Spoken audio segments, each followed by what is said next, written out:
Opinions and facts. That's the difference. Opinions are always different from facts. Good evening, folks. Issues of today on the Voice of Liberia. Yes, the voice might sound different on this evening broadcast, but I'm Gibson G. And this I'd like to welcome you to today's Thursday's edition of Issues of Today, where we talk about issues deep into issues, especially today where lots of press conferences were held. We saw lots of scenes from the grounds of the capital, and different other national issues have occurred and happened today and days after. And even to talk about how national issues relative to the growth and development of our country. My name is Gibson G. Good evening, issues of today. And let's just give you the rundown. We'll talk a bit in Camino 6:30. We go to our international correspondent to bring us up to speed of trending issues happening in various parts of the world. And that I will be joined by then by Sekou Sharif, who will do the calling for our international correspondent at 6:30. Good evening, folks.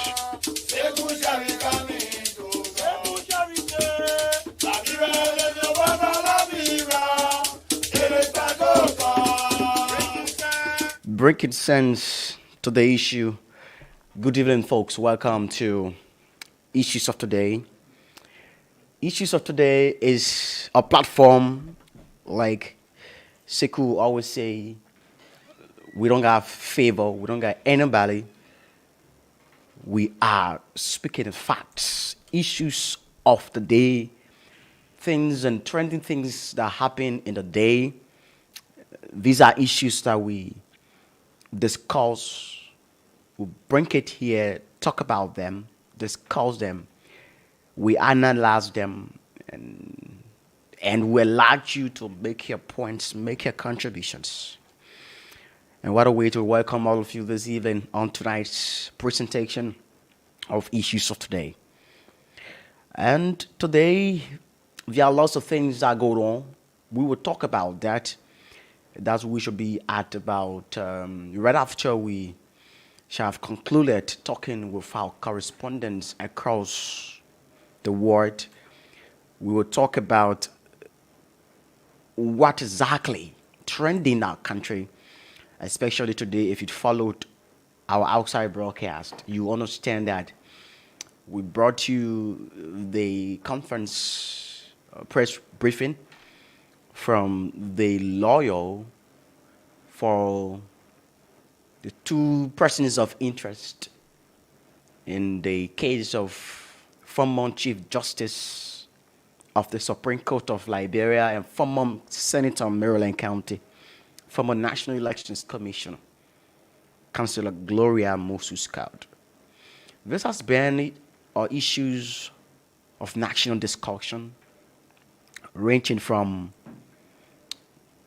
political forums, on various streets, on radio stations, in communities, street corners. These are things and issues that are being talked about. But we will discuss this in depth right after we get done speaking with our correspondent from Nigeria, Uganda, Sierra Leone, Gambia, and Lesotho, and other parts of the world. They will bring us up to speed of trending happening. But today, it was a scene of attraction at the political grounds of the Republic of Liberia, at the Capitol Hill, right at the Capitol building, where groups of mummies, groups of women, girls, in solidarity with the former Chief Justice of the Republic of Liberia, Councillor Gloria Mosu-Scout. Today,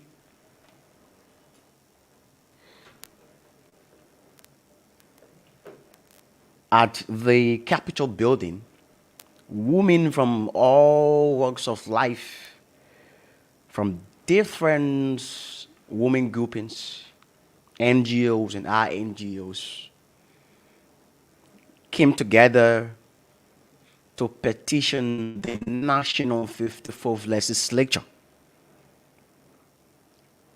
on grounds for their intervention into the mysterious killing of Mrs. Chancellor Gloria Musu's Scout daughter, death. Sister A Liberia, the Women NGO of Liberia, the Association of Female Lawyers of Liberia, Justice March, Justice Forum Liberia, and different advocacy group were all part of this gathering at the Capitol building. Women from all walks of life, older folks, young women, they were all at the grounds of the Capitol, dressed up in black attire, and the emotions were all seen on their faces, and they express themselves to those they give power, the elected, those who can pass legislation for the Liberian people, the legislators, both from the House of Representatives and the Liberian Senate. One of the things the women mentioned today in their petition is the continual gruesome killings of innocent Liberians, not just women. The continual mysterious death in Liberia, in this our country. This is something they've raised, they've mentioned in their petition that was read by Mrs. Philomena Tukbe Williams as the head of that group under the banner Women's Solidarity with Chancellor Scout. The women mentioned that the aspect of the continuous mysterious killings of innocent people in his country have been rampantly increased, and nothing has been done about that. Something to say it is continually happening. Because if these things can be addressed, especially to those who can summon, who can cite, who can invite individuals or even ministries and agencies, especially the Ministry of Justice, that have 4 auxiliary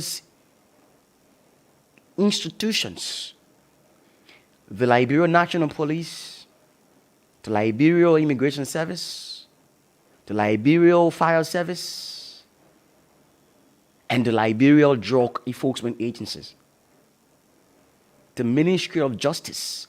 So they're saying the national legislature should take a stance, because this thing, if not, or if the legislators are not intervening into this matter, it has a likelihood to create chaos in this country, which of course they said they don't want. They said they don't want to go back to 1990, to 1989. They don't want to go back to the days where people take guns in defense of their people, because another group or another folks were killing their people. If they question the legislature to be very swift and get back to them. They've cried. They've cried. People have lost their loved one. People have lost people so closer to them. And it is about time that the legislature act. It is about time that the legislature take actions.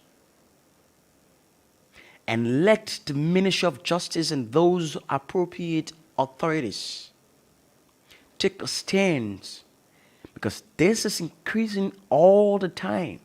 People are dying here and there. Just before a day passes, you will hear that another person has died. You will hear that this person has been attacked. You will hear that this person has been beaten. You will hear that this person has been maltreated. All because the system is not working for the people. And the group called on the legislature, you are the first branch of government that holds a whole lot of power that even the president doesn't hold. It's about time you act. It is about time that Liberians get protection. It is about time Liberians get that freedom of movement. They said they are now in fear because people are losing their life on the daily. Folks are losing their life on the daily because the system in this country, it is not workable. Innocent people, those who have been massive contributing factors or individuals or elements in our society, have been killed. And the government, the half inclusive of the legislature, the executive and the judiciary, to act and take actions that these things won't be occurring in our country. A sense of bad image outside for the country. That once investor wants to come and invest in this country, and these things are being reported, international medias, local media, national media are carrying these kind of stories. What picture would those send to the international community? It will shy away investors to come to the country because those who are responsible to act appropriately are not acting. So individuals or people can do anything at any time, anyhow, because nobody can do anything to them. And the legislature received that petition. And on behalf of the legislature, who received the petition was the senator of Grand Bassa County, who one time brought to public notice that people were after her to attack her as well. And she headed the delegation from the Liberian Senate. And Representative Gabu Kagon of Nima headed the delegation from the House of Representatives. We will continue to talk about this, but we'll now go to cross over to Sekou Sharif, who will speak to our international correspondent, and they will bring us up to speed to trending happenings and in different parts of the world. This I'd like to cross over to Sekou and to speak with our correspondent. Breaking sense, Lord.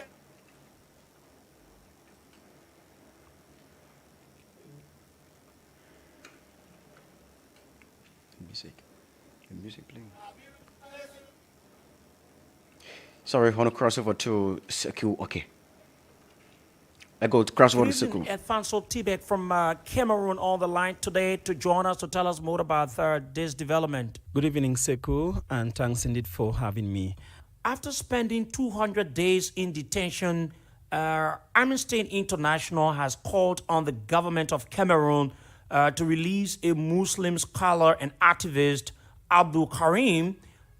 Amnesty International also revealed that Abdul Karim has been detained with two others since August 21, 2022, and the government has not been able to provide any reason for his detention. And the Muslim scholar, who is noted for criticizing military actions in the Anglophone restrictive Northwest and Southwest regions, was arrested and detained in Bamenda and was later on transferred to the Secretariat for Defense in Yaoundé. What more do we know about the request of the rights group? The reputable international rights organization is mounting fresh pressure on the authorities in Cameroon to either charge the Bamenda-based Anglophone activist and two of his friends who were arrested and taken into detention alongside him with either a recognizable offense, or they should immediately release them after they have spent about 200 days in incommunicado detention. Well, just to say that the request of the rights group is contained in its Africa Censorship and Freedom of Expression report, which was released yesterday. And the authorities, Amnesty International is calling on the authorities to either charge the three men with a recognizable criminal offense, or they should immediately be released. Just to let you know that the peace activist Abdul Karim Ali has been arbitrarily detained without charge since 11 August 2022, and the authorities have not provided any formal reason for his detention. According to Amnesty International, he was interrogated repeatedly about a video he made on 9 July 2022 denouncing a Cameroonian military chief for allegedly torturing civilians in the two English-speaking regions of Cameroon. So this group actually noted that his two friends too have not also been in charge of any crime, and the group recalled that he was arrested on August 11 without a warrant and taken into detention here in Bamenda, where he was held for 84 days, 4 of which were incommunicado at a military police station. And Amnesty says that he was actually detained in degrading conditions, including deprivation of food and water for several days, having to use a single bucket, both as a toilet and for bathing as well. Is this the first time that the scholar is being detained? Well, Sekou, this is not the first time that he's been detained. We recall that in September 2019, he was arrested and held without access to a lawyer for 5 days before he was finally released weeks later. And the activist was held incommunicado until he appeared before the Yaoundé military court and was charged with acts of terrorism, financing terrorism, and secession, and later released November 1, 2019, according to Human Rights Watch. Have any charges been labeled against him, by the way? Well, so far, what we know is that Amnesty International said the three men have appeared before the military tribunal in Yaoundé twice since they were transferred to the Secretariat of Defense set in Yaoundé in November 2022, but have never been presented before the state prosecutor. The rights group is saying that none of the three men have been charged with any crime. There is also news coming in that Abdul Karim's close family members have been forced into hiding after receiving threats. And so Amnesty International says that Ali's wife has received threats through anonymous calls, which have led her to flee their home. so far. So no formal charges have been made against the three of them. So and the authorities are also have yet to make any statement regarding the issue. Many thanks to Alfonso Tibek from Cameroon on this development this evening on the program Issues of Today. We now go to Nigeria, where we're going to be speaking with Naomi Kumbenda, who's going to fill us in about the new government and the new president-elect of Nigeria, where the president-elect Bola Tinubu has extended an olive branch to his opponent, Atiku Abubakar of the People's Democratic Party, and his Labour counterpart, Peter Obi, after the contentious presidential election in which he was declared the winner yesterday in Nigeria. Naomi, I want to say good evening to you and thank you for joining us tonight on the program. Good evening, Seku, and thank you very much for having me. Can you bring us to speed with the development about the just ended elections in Nigeria? So the Independent National Electoral Commission Chairman, Professor Mahmood, has announced Tinubu as the winner of the 2023 general election. Listen to his comment. That Tinubu Bola Ahmed of the APC, having satisfied the requirements of the law, is hereby declared the winner and is returned elected. Thank you. He also announced Atiku Abubakar's result. Tinubu Bola Ahmed of the APC, 8,794,726. Abubakar Atiku of the PDP, 6,984,520. Obi Peter Gregory of the LP, 6,101,533. Musa Mohammed Rabiu Kwankwaso of the NNPP, 1,496,687. Have any of the oppositions accepted the appeal by the president-elect of Nigeria? But the PDP and Labour Party and the new Nigerian People's Party agents walked out of the hall and refused to sign the election result sheets of the presidential election. They, in fact, rejected clearly the declaration of Tinubu as the president-elect after accusing INEC of compromise, insisting that the elections should be cancelled and a fresh one conducted. The commission later presented a certificate of return to Tinubu and the Vice President-elect Kashim Shettima around 4 p.m. Nigerian time. In his acceptance speech, Tinubu expressed gratitude to Nigerians and assured them that he would be the chief servant and serve Nigeria with all his guard.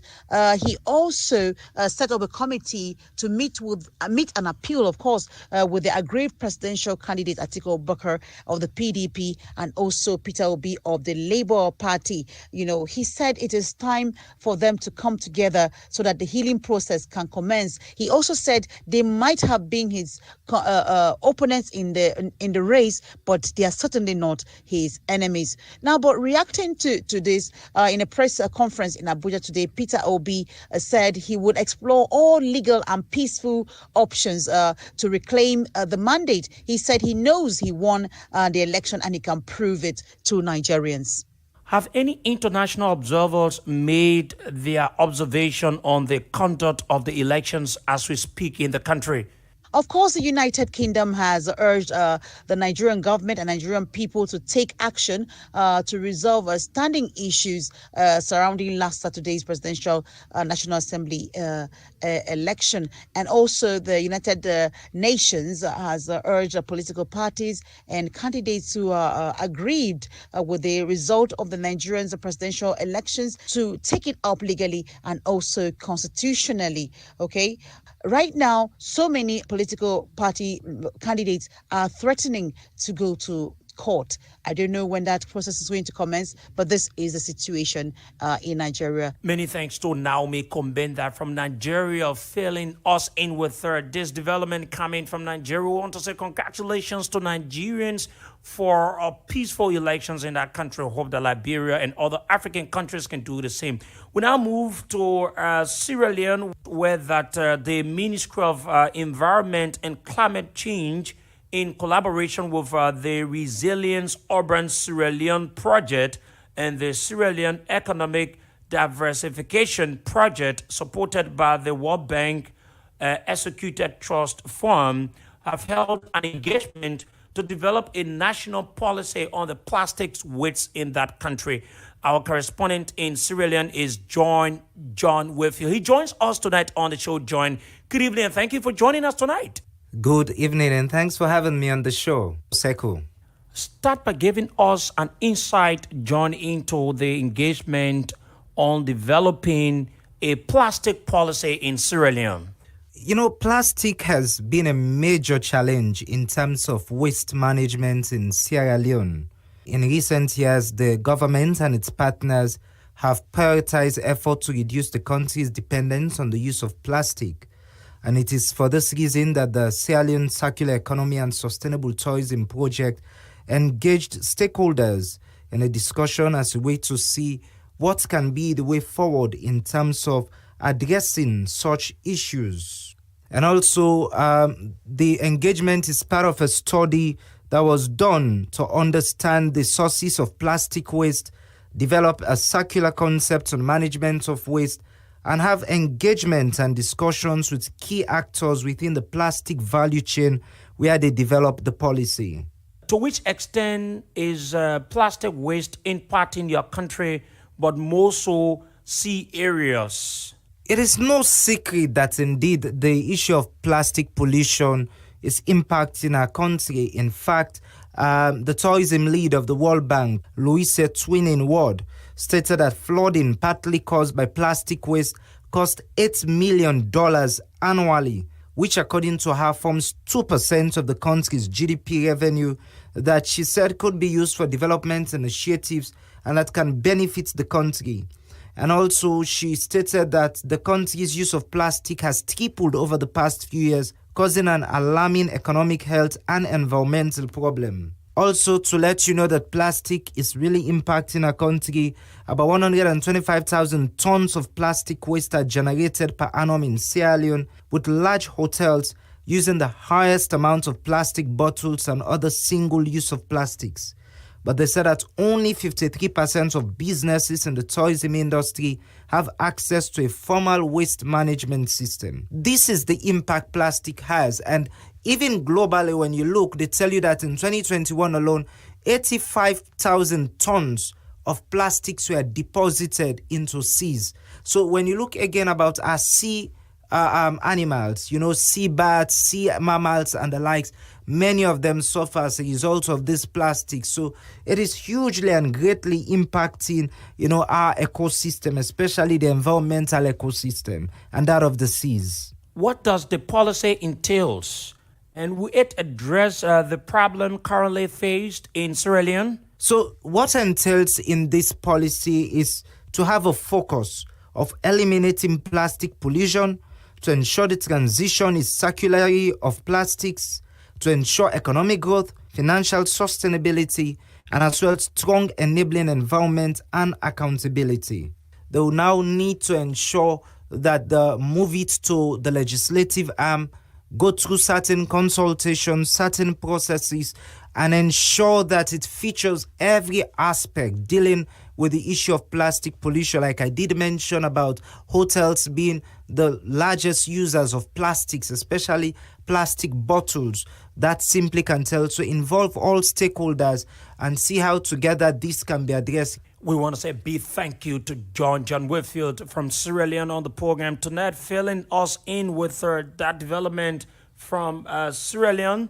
We then go to the Gambia, where we're going to speak with the man, Amadou Kante. Amadou Kante joining us tonight on the program. Amadou, we want to say thank you for joining us. Good evening. Good evening, Sekou, and thank you very much for having me. Always a pleasure to join you on the line from Banjul. ahead of the highly anticipated local government election for councillors and chairpersons, mayors in April and May respectively, the Gambia National Council for Civic Education, that's NCCE, has begun an intensive civic and voter education campaign as part of efforts to encourage more citizens' participation in that process in your country. Tell us how important is the campaign with just few months to the elections? Well, I think this is a very laudable initiative from the Gambia National Council for Civic Education to go around the country and talk to the citizenry and try to encourage them, to come out and vote, knowing the importance of these local government elections. Especially in the remote part of the country, people in some contexts do not take these elections very seriously due to the one reason or the other. It's only during presidential election that we usually see a large turnout or a good turnout of people to come and take time to exercise their democratic rights. But apart from that, in most cases, during local government elections and parliament elections, citizens are not that motivated. I think this is the main reason why the Civic Education Council is going around and try to encourage more public participation by informing the citizens the importance and how they should approach these upcoming elections. Do you think the NCCE ongoing awareness campaign will change the public perception on the local government elections to ignite for more participation? Well, I do not think the ongoing campaign might change the entire narrative, but I want to believe, yes, it might have an impact in trying to, augment the number of people that would participate in this 2023, of course, councillorship and mayoral or chairperson elections. It's just barely a month or so before we get to the, of course, the councillorship election in April, and by May we'll get to the mayor elections. And there has been an intense discussion with regards to the council's performance this year in the country in recent times. It has been a big time issue here. So I want to believe, yes, with the timing of this, campaign, it might have a positive impact in somehow, but generally I do not think they would get it as they want. But yeah, notwithstanding, there might be some positives out of it. And why do you think Gambians show less interest in such elections, which usually warrant voter appetite? Well, if you talk to majority of Gambians, they would tell you they show less interest in the local government elections and of course in the parliament election, for the simple fact that in most cases the people that you vote into office sometimes do not care or look back to the people who elected them to office, or they do not listen to their concerns. The Local Government Act here indicates that 60% of the revenue collected by the councils should be given back to the public. But many believe this is not happening, and most of these councils or councillors do not care about their people's welfare when they are into office. So there's a saying here in the Gambia that people perceive these elections as, you vote any someone out there to go and be better than you, the voter. So I think that has been main reason why most Gambians have been showing less interest. But with this intense discussion in town with regards to the councils and the government or the ruling party, I think we are up for a very intense election, and that might trigger some good participation this year. Many thanks to Amadou Kanted from the Gambia on the program tonight. And I want to say thank you to all of our correspondents who've sent in information from other parts of the world on today's edition of the program Issues of Today right here. My name is Sekou Sharif. Tomorrow we'll be back here with our international update only on Voice of Liberia 104.1, coming to you live from Capital Bypass in Monrovia. Bringing sense to the issue for better discussion. Sekou Cherry coming to Liberia, listen to the voice of Liberia. It is time to. Oh yes, oh yes. You just listen to a Sekou Cherry with our correspondent from the international area speaking to us, bringing us to speed with trending happening from different parts of the world. And we say thanks to Sekou very kindly for speaking with our correspondent. It is a segment on this broadcast, on this program, where we usually go outside of Liberia to bring you trending information, especially as many African nations are gearing up for elections.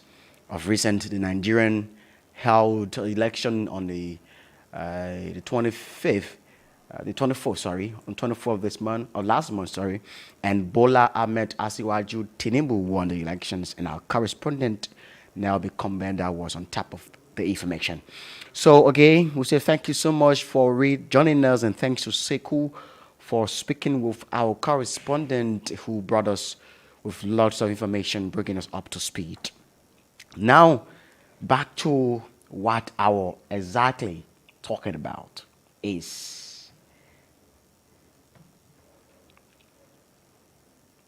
Liberian women that gather in a petition to the national legislature about this issue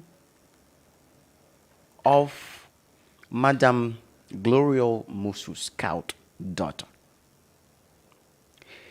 They mentioned in their petition, like I said previously, that Liberia's population is little over 5.3 million people. Yet that still the percentage of criminal activities is on the increase. Mysterious killings of innocent Liberians is also on an increase.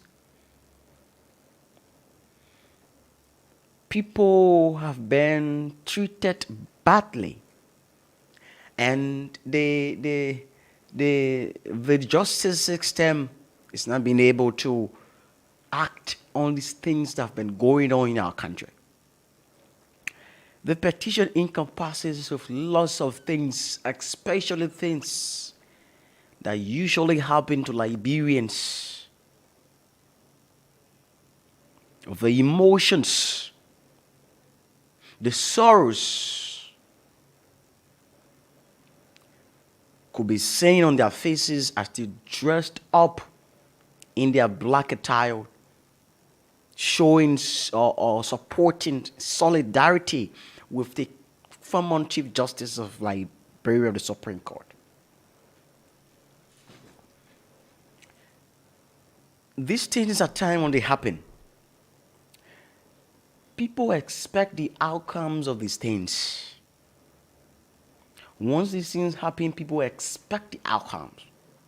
How can we get the outcome of these things? We will give our little ones and twos. Like I said, opinions are different from facts.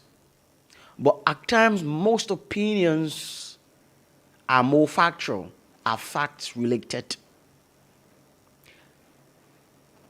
You can say you want a speeded investigation into the matter, especially when the women have petitioned the legislature. There should be due process. That's why the women say in their petition, we need the legislature, the 103 lawmakers that comes on the Capitol Hill every Tuesday and Thursday to discuss the Liberian people issue, to take into consideration these things that continue to happen, to transgress in our country. Because if we don't talk about these things, people will not take these things serious. Because every time someone does anything, they feel that this is a country that I live, this is Liberia. You can do anything, nothing can come out of it. You can say anything to anybody, nobody will go after you, nobody will ask you for anything, nobody will tell you to do anything. It is because of how the system is being run. Our government, our people, we own this land. Liberians own the land. This is the place where Liberians cannot get deported from. You and myself, no one can deport us from this place we live. We own this place. This place is our common denominator. We are numerating. This country is our denominator. Those that are even outside this country, they will still come out as Liberia. Liberia for everybody. So if Liberia for everybody, everybody should live peacefully. Everyone should live not in fear, but they should live in peace and harmony, that enjoy themselves. I cannot be living in this country because of fear of people. And so, the women were emphatically and categorically clear that they want the legislature, the 54th legislature, to tell into due consonance that this thing needs to stop. People cannot be dying innocently as a result. Nothing comes out of it. People, what happened to Matthew Innes of the Central Bank of Liberia? May so rest in perpetual peace. What happens to Tubman Newswa? What happened to Princess Cooper? What happened to the 3 missing boys from St. Moses? These killings and mysterious deaths can be referenced usually because there were deaths that people protested, people sent in petition, people requested government's intervention, people requested the Justice Ministry's swift intervention to act. Everything has been swept under the carpet. Nothing Liberians now can show. Till families are still living in grief. I said it before, and the petitioners said it, that these things, if they continue to happen, they have the tendency to erupt the peace we all enjoy. They have the tendency to disrupt the peace.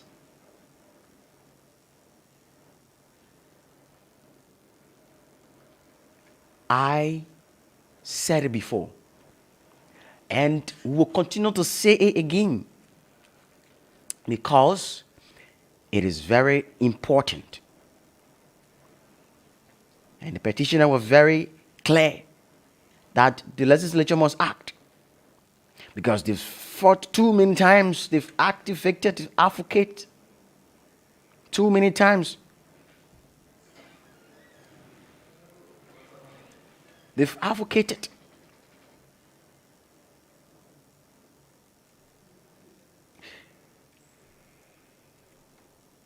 You know, these things,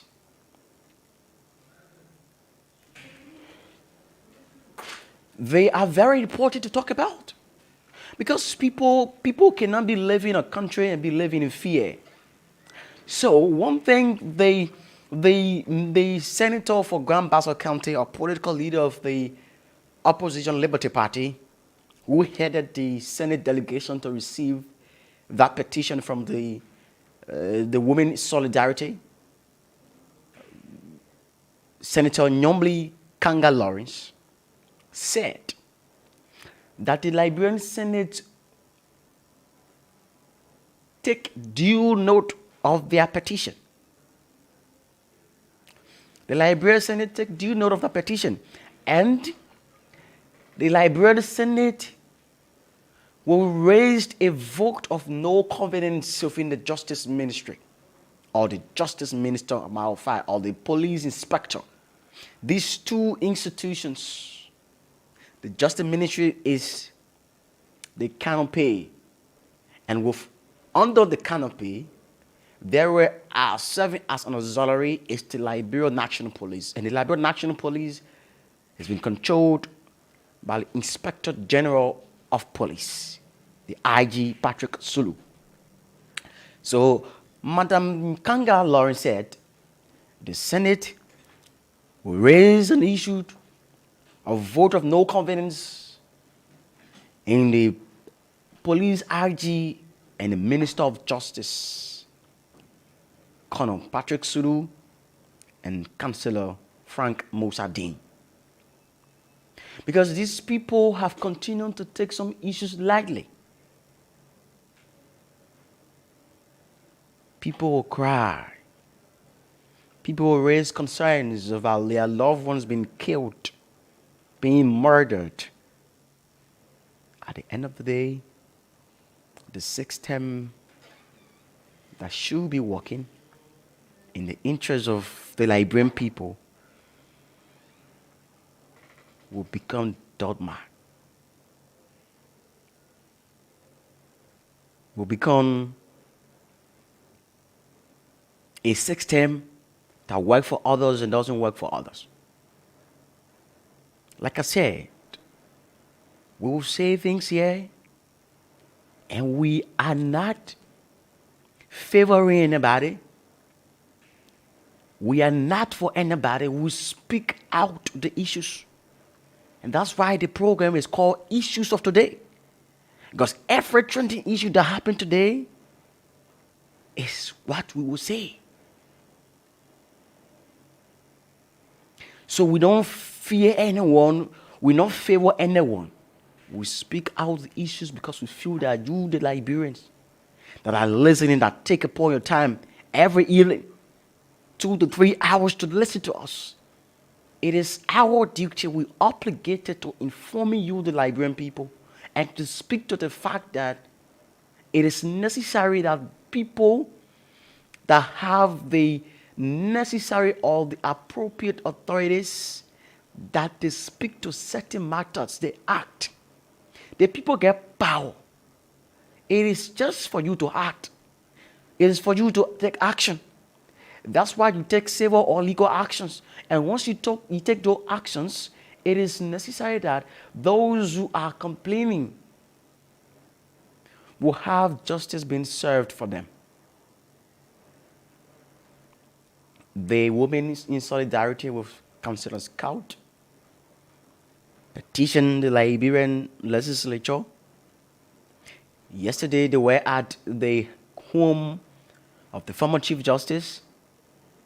Today, they were at the Capitol building where the petition in the legislature.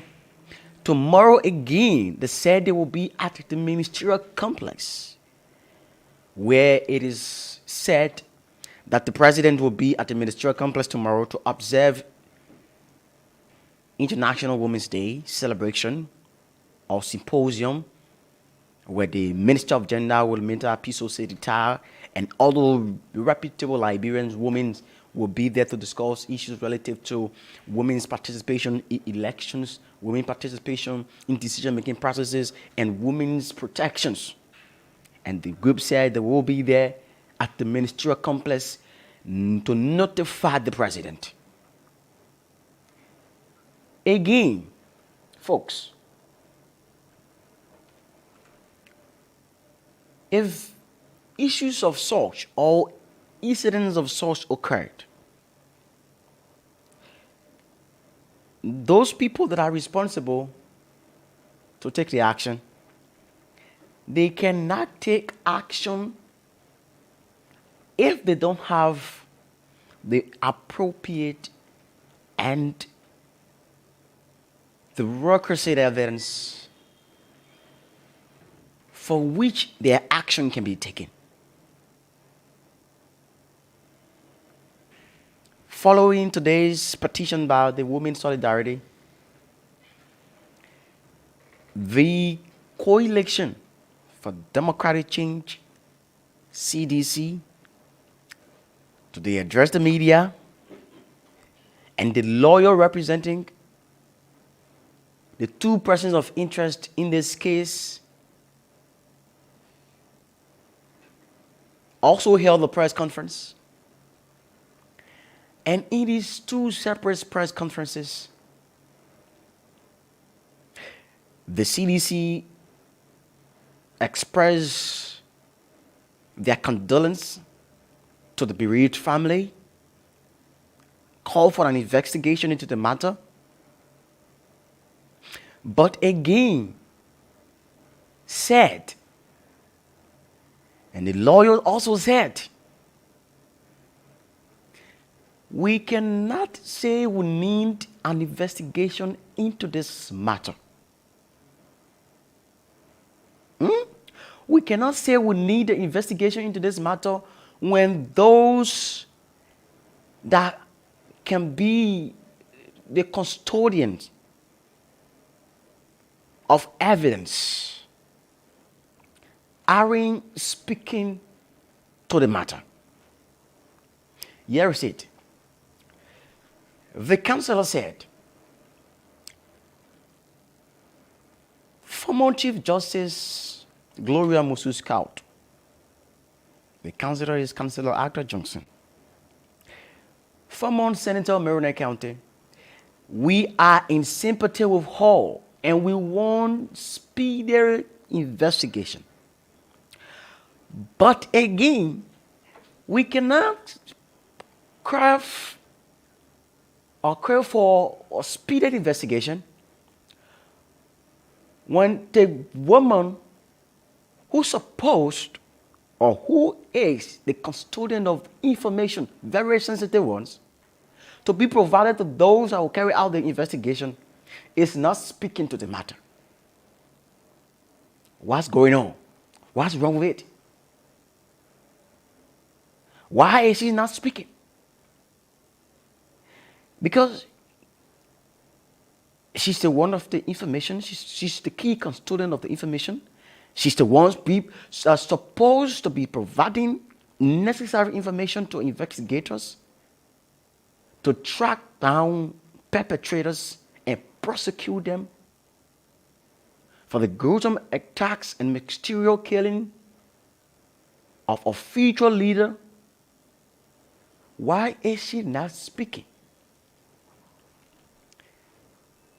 It is something she doesn't want to speak about. That's the curiosity. Folks, that's the curiosity. Why is she not speaking? When she should be speaking by now. Okay, the counselor said, we understand. If somebody passed off from you, it takes a time to speak to the matter. But again, the matter, it is of national concern. It is of even international concern. Because this have left Liberians with fears.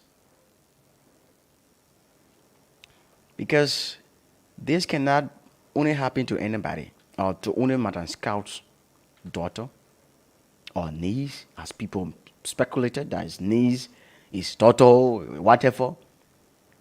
But as far as it's concerned, the person lived with her and the person is her daughter.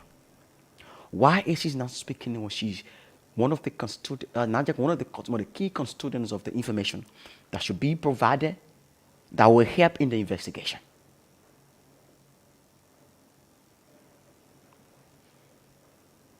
And if she can provide those information, how would she expect the investigator to investigate the issue? Because if the information are not provided to those that are carrying out the investigation, what can the investigator use to authenticate that certain people were part of the attack or are part of the attack? They carry out or they carry on the murder? Because there should be information being provided. Why is she not speaking? That's the concern. But again,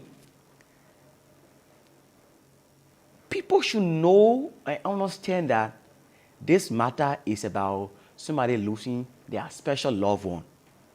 It is not just the ordinary, issues. It is an issue that the entire country is locked down with this issue. The entire country wants to know the outcome of this issue. So once they want to get the outcome of the issues, information should be provided. And the Liberia National Police should be swift into the investigation. Because people are now being concerned, like the petitioners, the women in solidarity with Madam Scott, as the petition today, the National Legislature. They were emphatically clear that many times people can bring petition that ask the legislature to do things and the legislature cannot do it. And sometimes they will say they will act and they don't act. Sometimes the Ministry of Justice will say they will do the investigation and they don't do it. At the end of the day, the things and the matter go under the waters with no outcome, no results. People will leave without getting any result from these issues once they arise.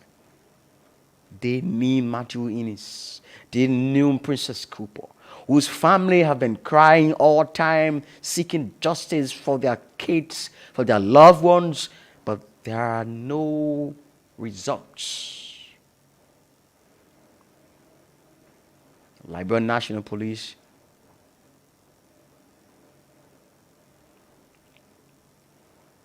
at the end of the day, the only thing Moses Caldone knows is there was no foul play. That's the biggest sentence. There was no foul play. A 21-year-old boy got beaten on the order of the elders in his town in Bon County. We reported that on the scene station, and the group even measured it as one of the reference deaths in their petition to the legislature. Beat him, threw him in the river, and died. People need justice. Justice needs to prevail. I have always been on this radio and continue to tell you that Liberia as a country that wants development, Liberia as a country that believes that there is a hope for development and growth, the right thing should be done. Justice should always be blind. Justice eyes should not always be open and picking and choosing people. We always praised the white. The assistants like this, the assistants like that. The white people got good system. The American people got good system. The American people like this, they people they not just work on want so money and they have the system. The system is being enforced. The system is being enforced. Not with our country. We say we have the system, but we can't enforce the system. That when people got hurt, at the end of the day, justice eyes is open, and justice will go and choose the person and say the person, the poor person. So since the person, the poor person, we will not give them any justice. I will not give you justice because you're poor. Justice eyes will be open and look at you and say, you are now a politician, so you're not for me, I'm not for you. Go your way. And that person's story will go on uncovered. Justice will look at you and say, you are now a politician or you are now a lawmaker, so you're not for me, I'm not for you.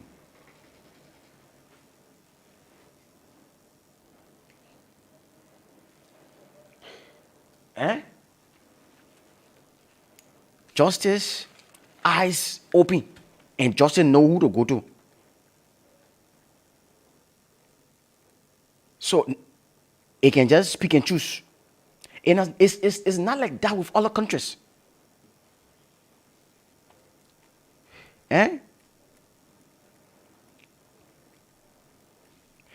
So the people say, Nana, all the time will bring petition here.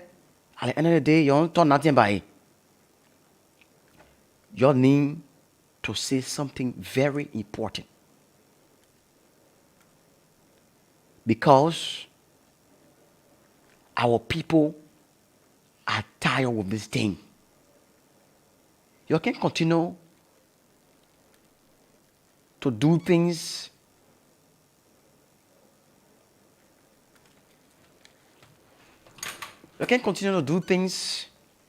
that are not in the interest of the Liberian people. So every time that we bring petition, we bring communication here, you're taking up a couple. The same way you can have that screen to discuss budget issue. Your news are seeing screen to discuss all these mysterious debts in our country. When budget time reach, the same way all the representatives and the law and the senator get out there, they already know the book. That's the time you see them. All of them can speak, and they can be in their numbers because they know that because of budget and money being, so they have to be there and talk about it because they will get their cut. Some of them get ghost projects.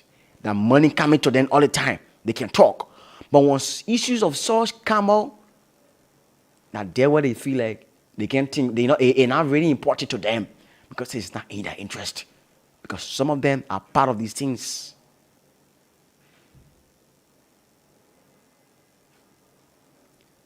Imagine seeing old women lying on the ground.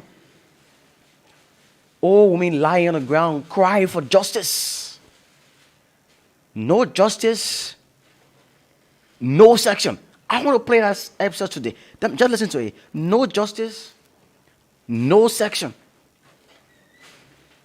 Because they are tired of these things. They are very tired. No justice, no section. Older women that should be home catering to their kids. Market women that should be to the market selling and provide for their kids. Took a day off and decided to say, we need to go over there.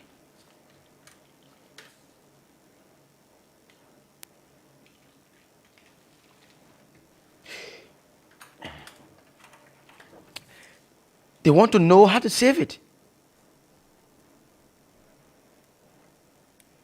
We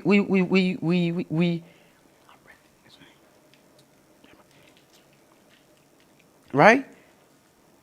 So I want to take a very short break. I want to take a break, and let me make some adjustment here with some stuff. Let me make some adjustment and take a very short break. Take a water break, make some adjustment, and be right back. Yes. So the issue for better discussion. Seku Shari coming to talk. Seku Shari say, Labira, let's do the Labira. It is the go-to. Bringing some global issue for better discussion. Sekou Sherry. Sekou Sherry coming to town.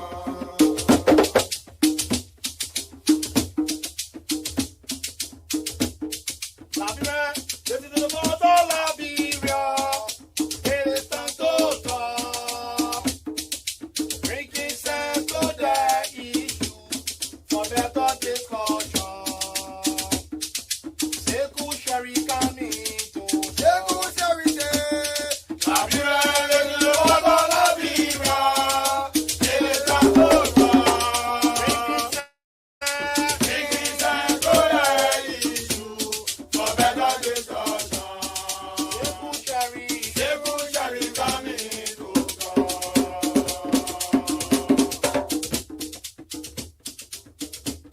Liberia, this is the voice of Liberia. Yes, it is time to talk the talk. So, like I said, we will talk about the issue. And like I said, we speak no fear, no favor. And we speak on the issues because they are meant to be talked about. Right? I want to see if I can give you this I want to read you a very important press release. Okay. This is the press release. About 14 minutes ago, and it says, the Liberia National Police invite former Chief Justice and her home occupants for questioning. I said it first. You can't be the one get the issue. You can't be the custodians of the information and you continue to be sitting down and you're not going to provide the necessary information to the people. And it's the people that are carrying on the investigation. Right? You can't be the one in the center stage of it and you're sitting behind. And people who are not even in the picture, forcing themselves in the picture, making themselves and putting their personal feelings, personal political feelings into this matter. Right? So let me just read this communication coming out from the Liberia National Police. It says, the LNP invites former Chief Justice and her home occupants for questioning. The Liberia National Police wishes to invite former Chief Justice Gloria Musu Scott, Gertrude Newton, Rebecca Yodet Wisner, and Alice Johnson for further questioning at the headquarters of the Liberia National Police in connection to the alleged armed robbery incident that occurred at the home of the former Chief Justice, which resulted to the untimely death of Ms. Charlotte Musu on February 22nd, 2023. The Liberia National Police urges the former Chief Justice and all occupants of her home, as named above, to avail themselves at the headquarters of the Liberia National Police not later than 10 a.m. tomorrow, Friday, March 3rd, 2023. Failure on the part to honor this invitation, the Liberia National Police will be left with no option but to take appropriate legal actions through the court of law. This is it. This is where we need to get, folks. You can say, for example, recently I would like using Sekou Sherry as an example. It is because it is the CEO of the section. We all can be here on this radio along with Sekou. Sekou is in his office. I'm on the radio. Harris Bill is in the news department compiling. And people enters the station. God forbid, something different happen and lead to death. And when police trying to investigate, Sekou, who is the CEO, is the custodian of information, or the manager. They are the one to be providing the necessary information to the Liberian National Police, because it is based on those information the police can continue their investigation. Pointing fingers at somebody, yes, they are seen as person of interest. It doesn't authenticate that they are the one, because there are no evidence, no claims to substantiate that those people committed the crimes as alleged. So if those that are the custodian of the information provide those information or the evidences to the relevant authority, the LMP, to carry on their investigation, it will be very, very easy for the LMP to execute its job. And that's what we're saying. Now, it has reached this far. The Liberian National Police, just a recent release, said Councillor Scott and us home occupants, meaning people that living with her, people that inside the house, inside the fan, inside our home, should make themselves available to the LMP tomorrow morning pass. 10 o'clock morning pass, 10 a.m. they should be there for questioning, to answer question. They should be there for the police to interrogate them on this matter. At times, who said it the last time? I told you guys the last time. Verdiel, who accused people of committing an act, sitting in America. He enjoys himself with dinner, lunch, supper. He may do everything. He lives on an air-conditioned car. And he sits there and make a claim, a grave allegation against individuals. We speak on it. Yes, nobody can say the allegations are false, are misleading, or they are facts. It is him that can provide those evidence and those information, same as the former Chief Justice and the home occupants. They must answer a question. Because you can't have people want to score political goals. Let be real, right? Nobody is saying people don't have the right to petition, people don't have the right to assemble, or people don't have the right to make claims. Everyone, according to the Constitution of the Republic of Liberia, have the right of assembly, have the right of speech. But issue comes with responsibility. People can't be using this girl, may her soul rest in perpetual peace, and be using her death for political purposes. You know what can happen at times? You can get a good point. You can get a good case. But your surroundings, or those surrounding the case, if they are bad, the case turns bad. People see it's bad. You can have a case and you have politicians in front of it and want justice. Not just politicians, but many of those from the opposition bloc. They are politicizing this little girl's death. It is hurtful. Her peace, her soul may not even rest in peace. Because if you politicizing her death, it is not in the interest of even the people you see you advocating for. You can have today at the grounds of the capital council, Gonglo, their way is broom. They are seeking political attention. You can have Senator Kanga Lawrence, who even one time said people are attacking her. And they are the ones in front of this thing. They were at the house of the Chief Justice yesterday. We are saying these things, it is because that you cannot have folks politicizing this girl's death or this incident. Make it now to turn to politics. Because in Liberia, every little thing that go on are politics. Whether that's true, whether that's not true, they just make everything with politics. Somebody fall down from a tree, they send out that politics. Somebody walk on his car on the road, car hit them, they passed off that politics. Somebody walking alone, somebody check their phone, that politics.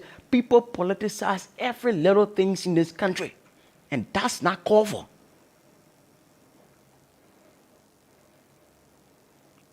Because if you continue to politicize it, people might not take it serious. And people would think that, yeah, election coming now. People want to score political goals. They want points. When they reach 100, then they feel that they stand tall. They are men, they odoku. They want to score points over or somebody's death. Like we continue to say previously, we don't for nobody. We speak with fear and favor because we need to speak, analyze on both sides. We lauded the efforts of the petitioners, the women, for petitioning the legislature. Granted, it's 100% good for petitioning the lawmakers. But again, those that found themselves around the solidarity women politicizing the thing, making it to seem like the opposition and government thing. Okay, because Koji is being alleged as person of interest. So Koji is a CDC man. So now it's being seen now as CDC and opposition. We cannot continue to live in a country like this.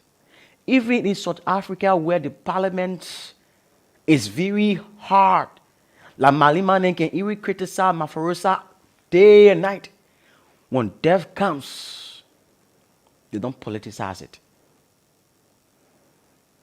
But sadly for our country, it is only in Liberia, when you walk in the street, you stump your toes, and you fall down.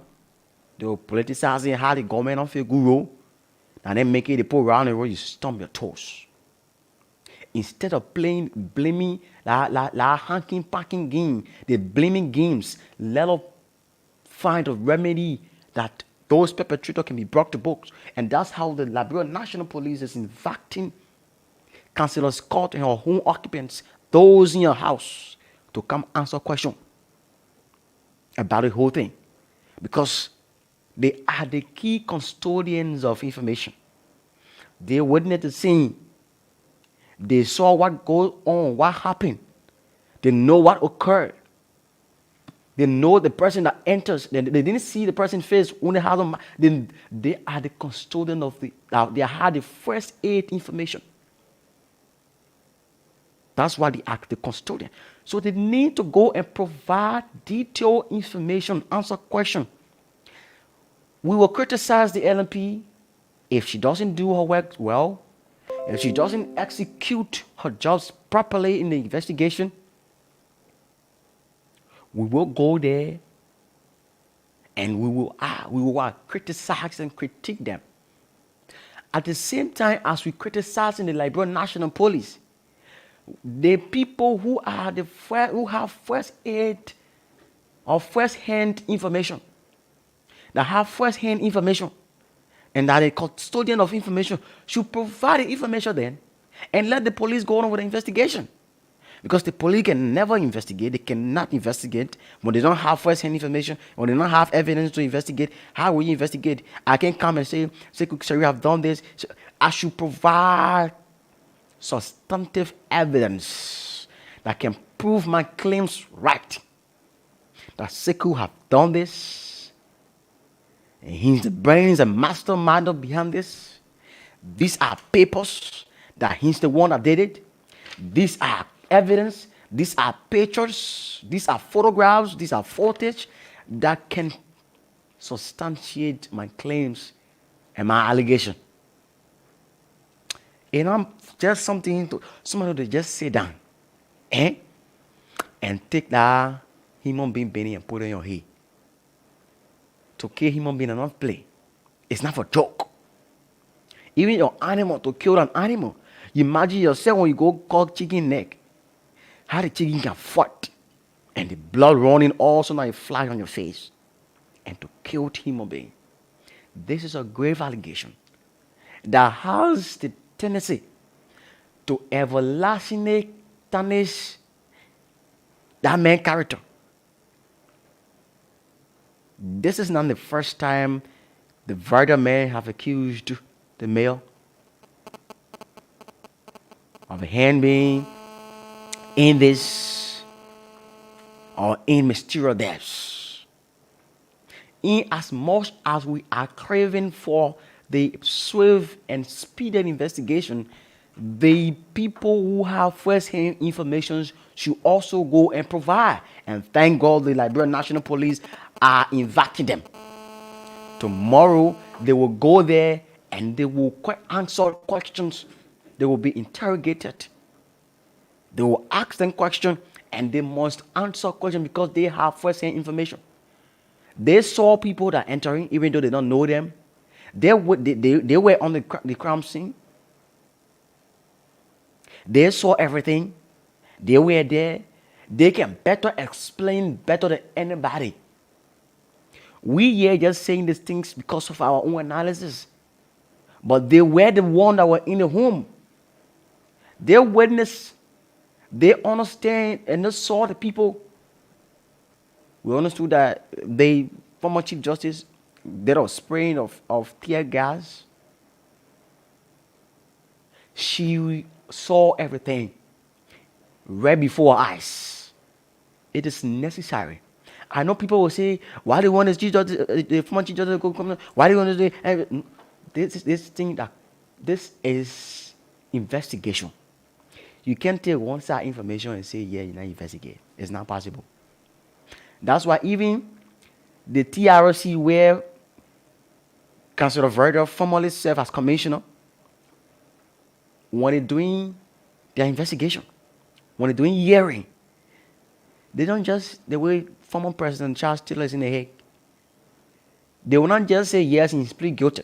They will do the investigation, get evidence that yes, this man have connived with Sanko and Sierra Leone, and they looted diamonds, they killed innocent Sierra Leoneans, they've done that, they found MPFL as a second. They will find no evidence, and they will, at the end of the day, say, yes, this man has been, have already pleaded guilty of all the crimes. Or if there are no substantive enough evidence, they'll say this man have pleaded not guilty, he will be free.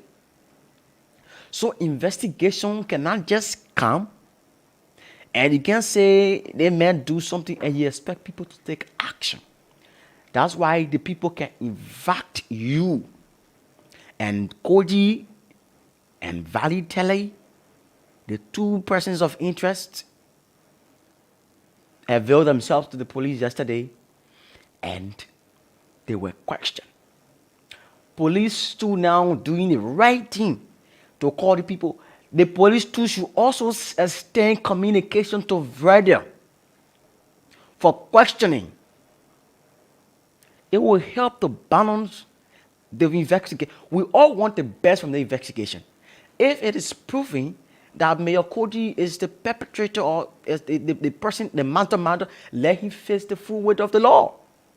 If it is proven that Valley Tele is the person that committed the act, let him face the full weight of the law. The law is the law. Nothing can be changed within the law, and nobody can change what is being placed in the law.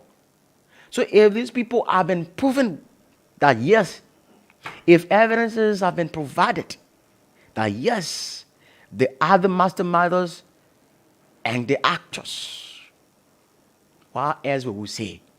Let the Lord take his course. The thing is very simple now. And if you provide the evidence now, you provide the information, and the people do the investigation, and coach you never found guilty, who is quoting? Coach is a citizen like yourself, like myself. And what's just differentiates us is the title he bears. But he's a citizen like myself, and the Constitution doesn't provide that the mayor or any government official got certain right, and somebody who not in government gets another right. Everybody have equal right. People have right to opportunity. People have right to freedom of expression. People have right to peaceful assembly, and everybody got equal right. If Mayor Kochi is found guilty, let him face the law. But before then, let those who have first-hand information provide it to the Liberian National Police, and let the investigation continue. And anybody that found liable face the law. Council of Order. He has information in hand. Let him provide. Because if we don't continue to do these things, we are saying it because it's not. We are not for anybody. I will continue to say this. We will go for people, and we'll say it just how we feel we see these things, and we will speak on them. It is very necessary to do. Council of Order, who's accused the two persons as a person of interest, need to provide evidence, provide in-hand information or on-hand information to the NP for an investigation. Now, Madam Scott has been invited, asking her to make herself available along with key other people in your home to come and answer a question. From there now, at the time we will know now what happened, what not happened. Even though we've seen a press conference from the Scott's family, but it is not much more enough because people can see it in craft, conference, or release. And the concern of the people, of many people, is why is she not speaking? Why the opposition figures, many of them, are taking this matter as if it is opposition government issue. They are making it to look like, and they make it to be like it somehow have some key interest that people are thinking of, because they make it look like it's not really authentic. They make it look like it is a playing something. That's what people feel like. Because if people are seeing opposition people all into this thing, and the politicizing the thing, it draws attention. It brings to notice that why would the people be all into the matter? Somebody who said people were behind her to attack her and do something to her. She led a group of women again to go to that woman area to go sympathize. She's the same one that received the petition. And also said the Senate will raise a vote of no confidence in the Minister of Justice and the Police Inspector in General, Patrick Sudu. In this country, sincerity is the hallmark. It's more prudent. Sincerity is more prudent. We know how it hurts to lose somebody you dearly cherish. And our information has it. Councillor Scott dearly cherished little Charlo. Ranging from the time they came from Maryland County to all the way Monrovia. The information has it that the little girl was 6 years old when she took us a child. It hurt seeing your child going through that pain. They think they didn't die because they were sick. They died because they died as a result of their horns. Imagine somebody joking you with a knife, hitting on you with a knife. She suffered to die. She didn't die because of sickness. They murdered her. So because of this murder case, we all need to come together and stand together and not to put politics into it. Because if you put in politics into it now, A delayed investigation, it will shy away people who have sensitive information to provide and not to provide those information.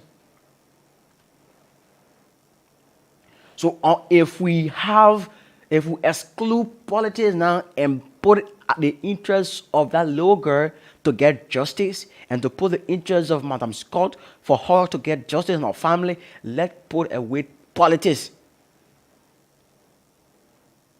People can tingle. Like I said, opinions are different from facts. But opinions at times are facts, and they are now facts. That's why many people don't have what they call adaptive reasoning. Because if people have adaptive reasoning, it will be more prudent that they will know how to differentiate and to discuss issue. Right? Because they don't have these types of reasoning. So some people have deductive reasoning, some people have adaptive reasoning, some people have inductive reasoning. So they got different reasoning. People can reason differently. I can reason adaptively, I can reason inductively, I can reason deductively. We can reason differently because we are different individuals and we have different minds. And we have different ways of seeing issue. So we should put politics aside and put the interest of this girl and all of fallen youths, all of fallen folks to get justice. This is important. We can't continue to play political games and want to score political points every time issues come out in this country. Somebody take accident, we stay one play politics out the people don't face the road. Somebody gets sick, we stay. Sometimes these politics are not really necessary in some other issues. Politics is not really necessary in some other issues. There are some issues that can involve politics and politics can be into it, but some issues don't require politics. It requires people to stand tall and put behind their political interest, because they want to use that. Yes, we advocate. These things are not necessary. Politics is not everything in a country. And not because they say you're in opposition, then every other thing you play politics out of it, they go more and her family. I'm just feeling so bad for them. It hurt. A father, a mother, a brother, a friend who feel this way to love somebody closer to them. See how it is very, very sad. Then your own heart is saddening up. And Madam Scott and our family, they need to be very careful. Because they are the ones that people are depending on to get information. Oh yes. They have first-hand information. That we that cost enough for them. We would not know the first-hand information. Thank God, by 10 o'clock, according to the police release, not later than 10, not later than tomorrow, that they made themselves available at PA to answer questions, we will know exactly what happened because they have first-hand information. Because it is important. Because the first-hand information is one of the information that is very important, that can really authenticate, because they were there. They watched, they witnessed everything that go on. They're witnessing everything that go on. So it is important that they provide it. Because investigation, you can't take right and leave left. You can't take left, leave right. You can't really take front and leave back. It must be balanced. That's why, especially for us in the field of journalism, when we say you're doing investigative journalism, that's why you go to person of interest A and acquire. You come to person of interest B and inquire. You go to the accused. You go to the complainant, and you must ask and get from fact from all these people. Then you can sit down and do your own analysis. That's how investigations are done. People can do investigation based on one side of the story. And the investigation go because somebody reported. No. They can only establish the investigation. But the investigation can be successful. It can be good when you provide the requisite information. Very simple. If you provide information, who think people get down for the kind of thing? You think the NSC will put on a ransom of 5,000 USD? Now it will be that it will be added up by male coaches to be $10,000, and even Crown Stop Us Liberia even added another money that person who will find tentative information or the suspect to link it to the death of this girl will receive that money. It's not just all about money. It's about providing these things because in policing investigation, those of you that study policing investigation, the policing investigation, if you're doing it and the court tells you say this is what you should do not investigate and provide conclusion based on one side.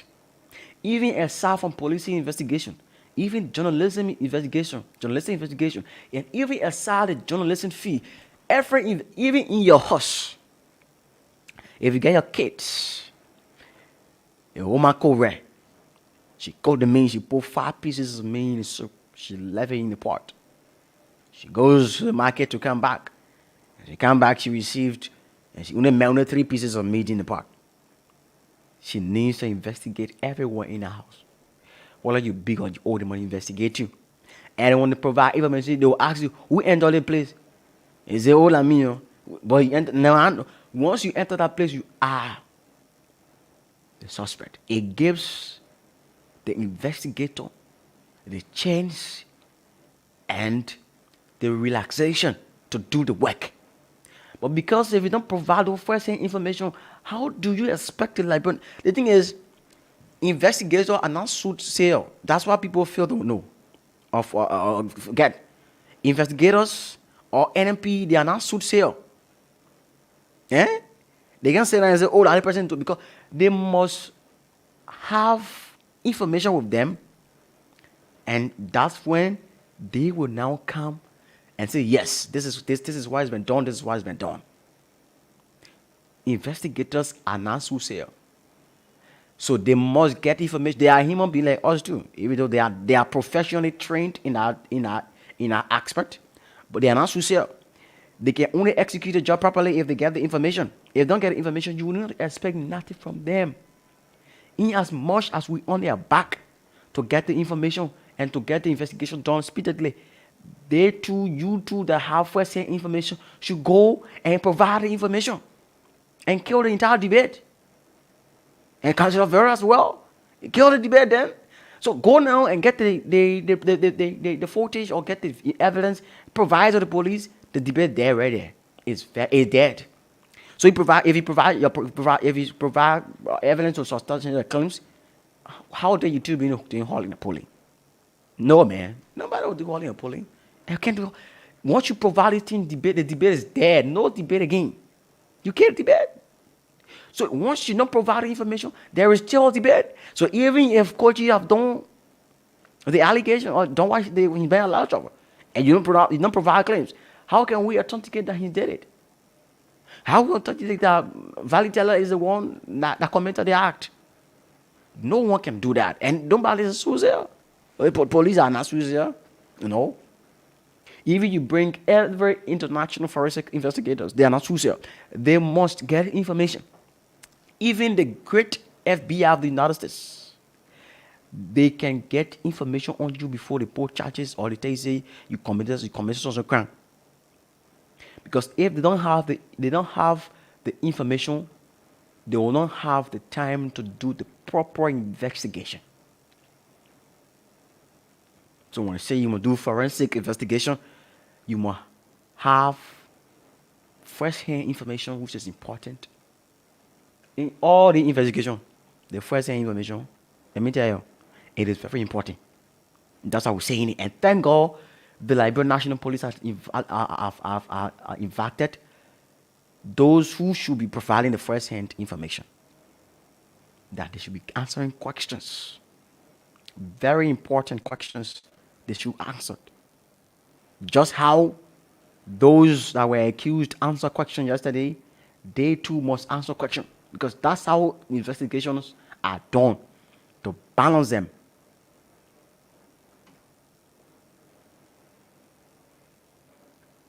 Politicians,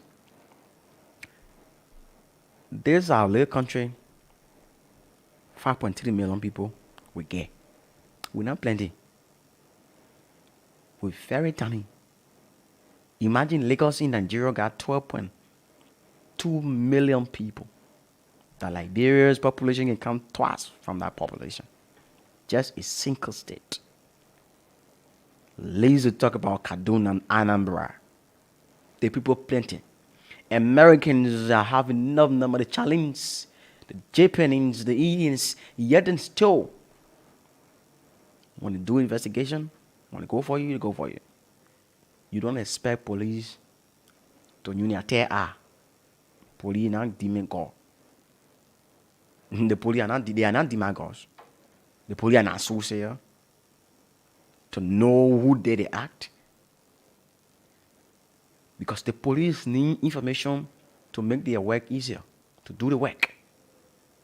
So that's the right thing on Tuesday, and I said it. I said it on Tuesday. That the NMP should be inviting those people who have first-hand information. Now they have done that. Because if you don't do it, it makes your work hard for you, and the people will feel like you're not working. And in real life, in real truth, in truthfulness, the NMP can do work without evidence and without information being provided to them. No. For Christ's sake, in truthfulness, they can't do the work. They can never do work on no information. How will they do the work? They must get evidence, must get information before they can execute their job. That's why on Tuesday, when they had a press release giving vacancy of radio ultimatum and to retry statement 3 days or 72 hours, I think tomorrow 72 hours will be any retracting statement against Colonel Patrick Sudu, that he was involved in the late Matthew innings of the Central Bank of Liberia. He's a retry statement. The power they had at the time, we dealt with them. Some of you can bear with us as witness. We dealt with them on Tuesday, that you needed to invite people for questioning. You can't ask people to retract. Call that man for questioning. Even that man in America, you can still question that man to provide you with information of what he claims. You can't say the man, would you retract me? So you can man say he got evidence. Why you retract his statement? You can't retract his statement. So this thing, we bashed out at the Liberia National Police on Tuesday, because we told them that you should have done your job. And this is what they're doing. Because they can't do the job if they don't have information, especially first-hand information, with those that were there, that witnessed the entire incident, and they need to provide a job. We told them. We go for them this gone Tuesday. Some of you can bear witness. I went on the scene radio, and I bashed at them that they had one of the most useless press conferences ever. I think people can bear witness, because you can't say people will retract statements. People can make statements. You can't say them will retract it. Call them for investigation. Let it provide evidence. If the statements they made is not facts or factual, you take action there. And that's how it is done. We bashed out the Liberia National Police, though. Yes. We were right. I was right on the radio. I was right on the scene radio, and I bashed out of the Liberia National Police for releasing the most useless press conference of the decade. Because they should have known better. Thank God they've recognized what they should be doing, and they have called on people who are witness to this incident, who are first-hand information. Now, what we'll be praying for now, to call for questioning, to to council of elder to provide evidence. Police cannot carry on investigation when they don't have information on hand, especially for hand information. If they don't get it, they don't sue here to determine who did the act or who committed the act. We will hear from you this evening on 0770 907 907. 0770 907 907. We'll hear from you this evening. Make it important. This is issues of today. Our very first caller. Let's stick to the issue. Let's stick to the issue and let's discuss the issue with professionalism. Good evening. Your name, where you calling from? Oh, this is Nathaniel Kumia calling from Kawe. Okay, let's say you're not. Welcome. Okay, thank you. You see, for our national police, for me, since I've been in this country, I get no record or any to investigate any matter in the country. No record to be frank. If they just say change the government, you take over. No record or any investigation in the country. What kind of information they get doing for the Kuba town? They find a body in a pen. What were they investigating? Up to now, what happened? They had to go there, or they got a print, or they go there, the men are dying. How they get that charge in Sabata? That EPA man. What happened to him today? They said that they messed shot. They said, and how it end today? The three missing bodies today. They get all the information today. How they after the investigation went? So they put up. They got what record in the investigation is different. They are just passing around. Even that. So that man in your session. Don't go there tomorrow. So now they will not say nothing. That's just fiasco. No thing will come there. All I have to use. The release tells you that if you don't go, they will take legal action against you. You don't go. No, but since because I say, oh, maybe I had to go to Malawi, please don't go there. I'm not saying it because I'm also for a simple from Maryland. But I want to ask you, they want to get one record. Let's leave you with the police that do their job. Thank you so much. But we know that because I'm telling you now. Thank you. Thank you. Talk to the next person. Good morning. Good evening, sorry. Good evening. Where you calling from? Thank you. The boy we meet at Giplo, and I do join this evening from my usual wrestling district number 4, Moswello County. Go ahead quickly, Charlie. Make a point. I'd like to appreciate you for your deliberations this evening. My brother, we have to be very much careful in this country. If we as a citizen we want to depend on the Liberian National Police, I think we will be dependent on the broken stick. Because on numerous occasions, the Liberian National Police have carried on several investigations and there is no outcome to the investigation. There is no country that the police of that nation will carry investigation and they will never come up with a fact. Every day they are investigating. Look, let me tell you, when it has said something in this country, when President William came on and said all citizens should be security for themselves, from that day, the mysterious death of this country was increased, the killing of this country will increase. Can you imagine when people are walking on the street, they have system on their side, they have policies? This is impeding our country. This is making investors to be scared of this country for coming to this country to invest to this country. Because when a leader come on and use a state word and use a word, automatically that word, the people will go about it. President Weah was to retract that statement from the Liberian people. That was a bad statement for the president. Thank you very much for the opportunity. It's a pleasure. Good evening. Good evening. Good evening. Where you calling from? Yeah, this is Emmanuel Richardson, and I joined the conversation from Upper Carwell. Nice to you, go ahead. Tell us. So the very people who have been calling for investigation now, so some of them are saying that the police man, I don't get it. For me, that's the problem. That's the problem. I sense something fishy. The very people who have been calling for investigation, they want coaching and to go for investigation. But anytime people talk about I request the system Musil go for investigation. Yeah, the other program say no, the police can investigate. We can see anything. Something is going on. So that the best thing the police is doing, let this Muslim and other people go to the police station. And because look, if you're in a house, anything happening in our house, you are the first contact. So we believe these people are the first contact. Then the people go, we can be calling for investigation all around the one justice. The people have they have first-hand information and they should provide for the police. So and the police not so say to know anything. Good evening, Johnny. Where calling from? Welcome to Issues of Today. Let's hear you. Yeah, this is Lawrence D. Johnson, institution by loyalty, and I joined the position number 11, Quebec community. Let's hear you, Lawrence. Make a point. Yeah, you see, let me tell you, if I have power on my side, no, if I were in a big position, no, I'd rather tell people that, look, we should lay this particular issue to rest and do away with it and focus on another issue. Let me tell you something. Look, Councillor or Gloria Moses Scott, really, she know what is going on. Let me tell you, the whole issue, that woman have already talking with Councillor Musa Day behind the scene. Musa Day have already programmed the woman, and they all know where they're coming all way. Let me tell you, they how they see can flow on the show and go by, like how the whole case will be like. Let me tell you something. Let that woman to her own responsibility. Look, the fact of the matter is that, look, you said the police were on the scene. They said that there was no breaking. Security were in the yard. Now you tell me, I don't want to go in the yard. They killed somebody. Security were also. How did the army get all of the yard when the security were in the yard? No, let me tell you, that woman didn't know what to do. Let the issue for real. Let the woman to her own responsibility. Thank you. Good evening. Good evening. Really? And you are calling from?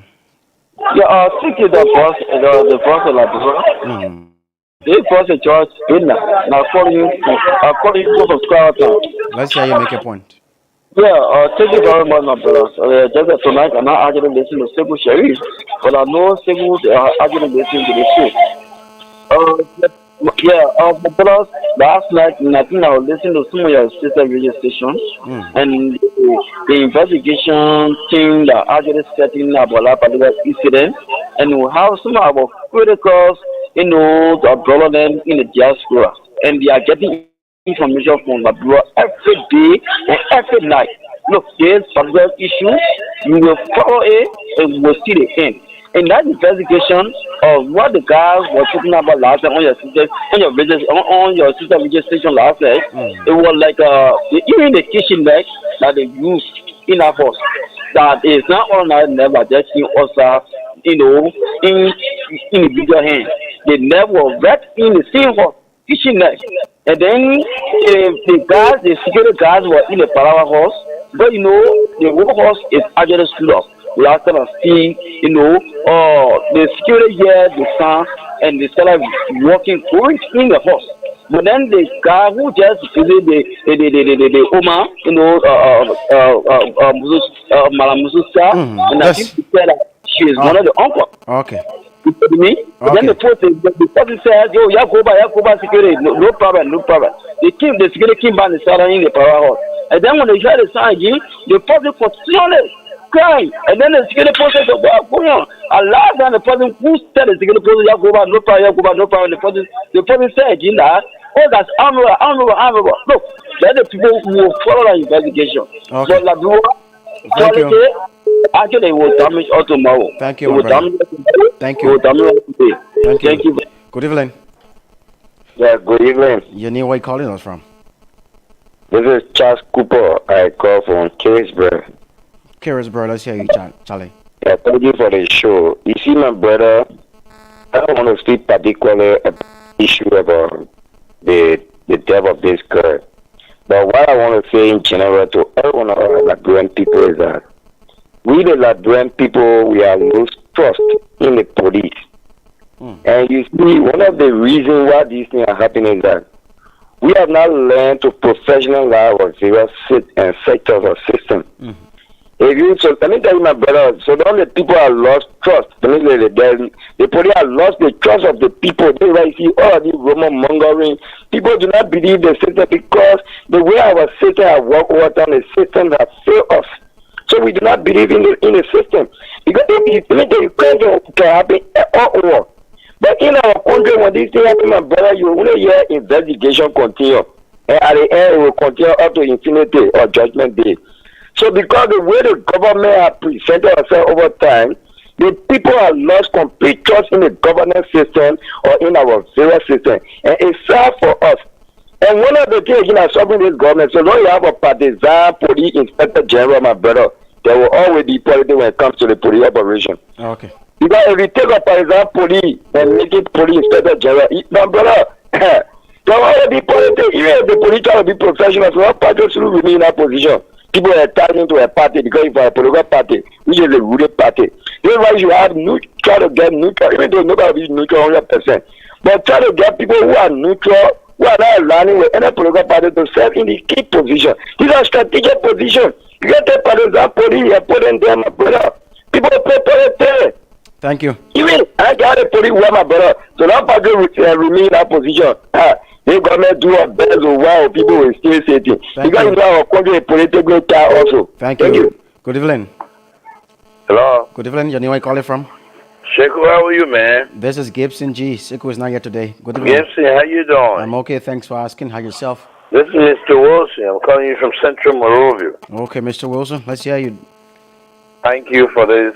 You did the analysis just now. Yeah, Gibson. A beautiful one, very great one. All of your points that you strike are in place. I just want to add, buttress what you have just said. Let's hear you. The young man that just left the line seems to be like around the situation. But here is it. The former Chief Justice, Minister of Justice, and Senator, Maryland County, must be clear that she has no confidence in the police. She has a right not to talk to the police.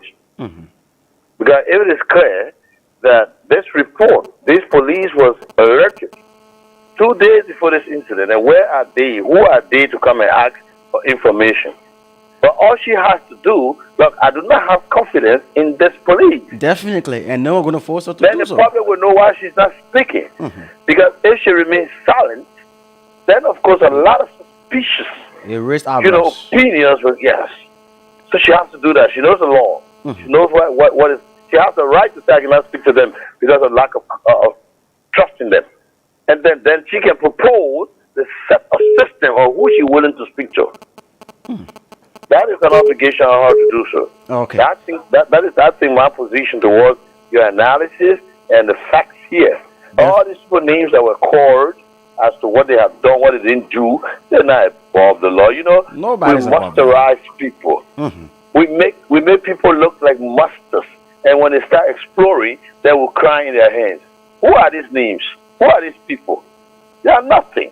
All you need to do, take the right step to take action on them. Sooner or later, these guys you call big boys, they got big hands, they got this. You will see them around here behind common jail, common what you call a cell, criminal cell. But to do the right thing, come out with a straight thing you want to say. Okay. Thank Be you. real. Be straight to the point. Let the people understand your position. Thank you, Mr. Wilson. Yeah.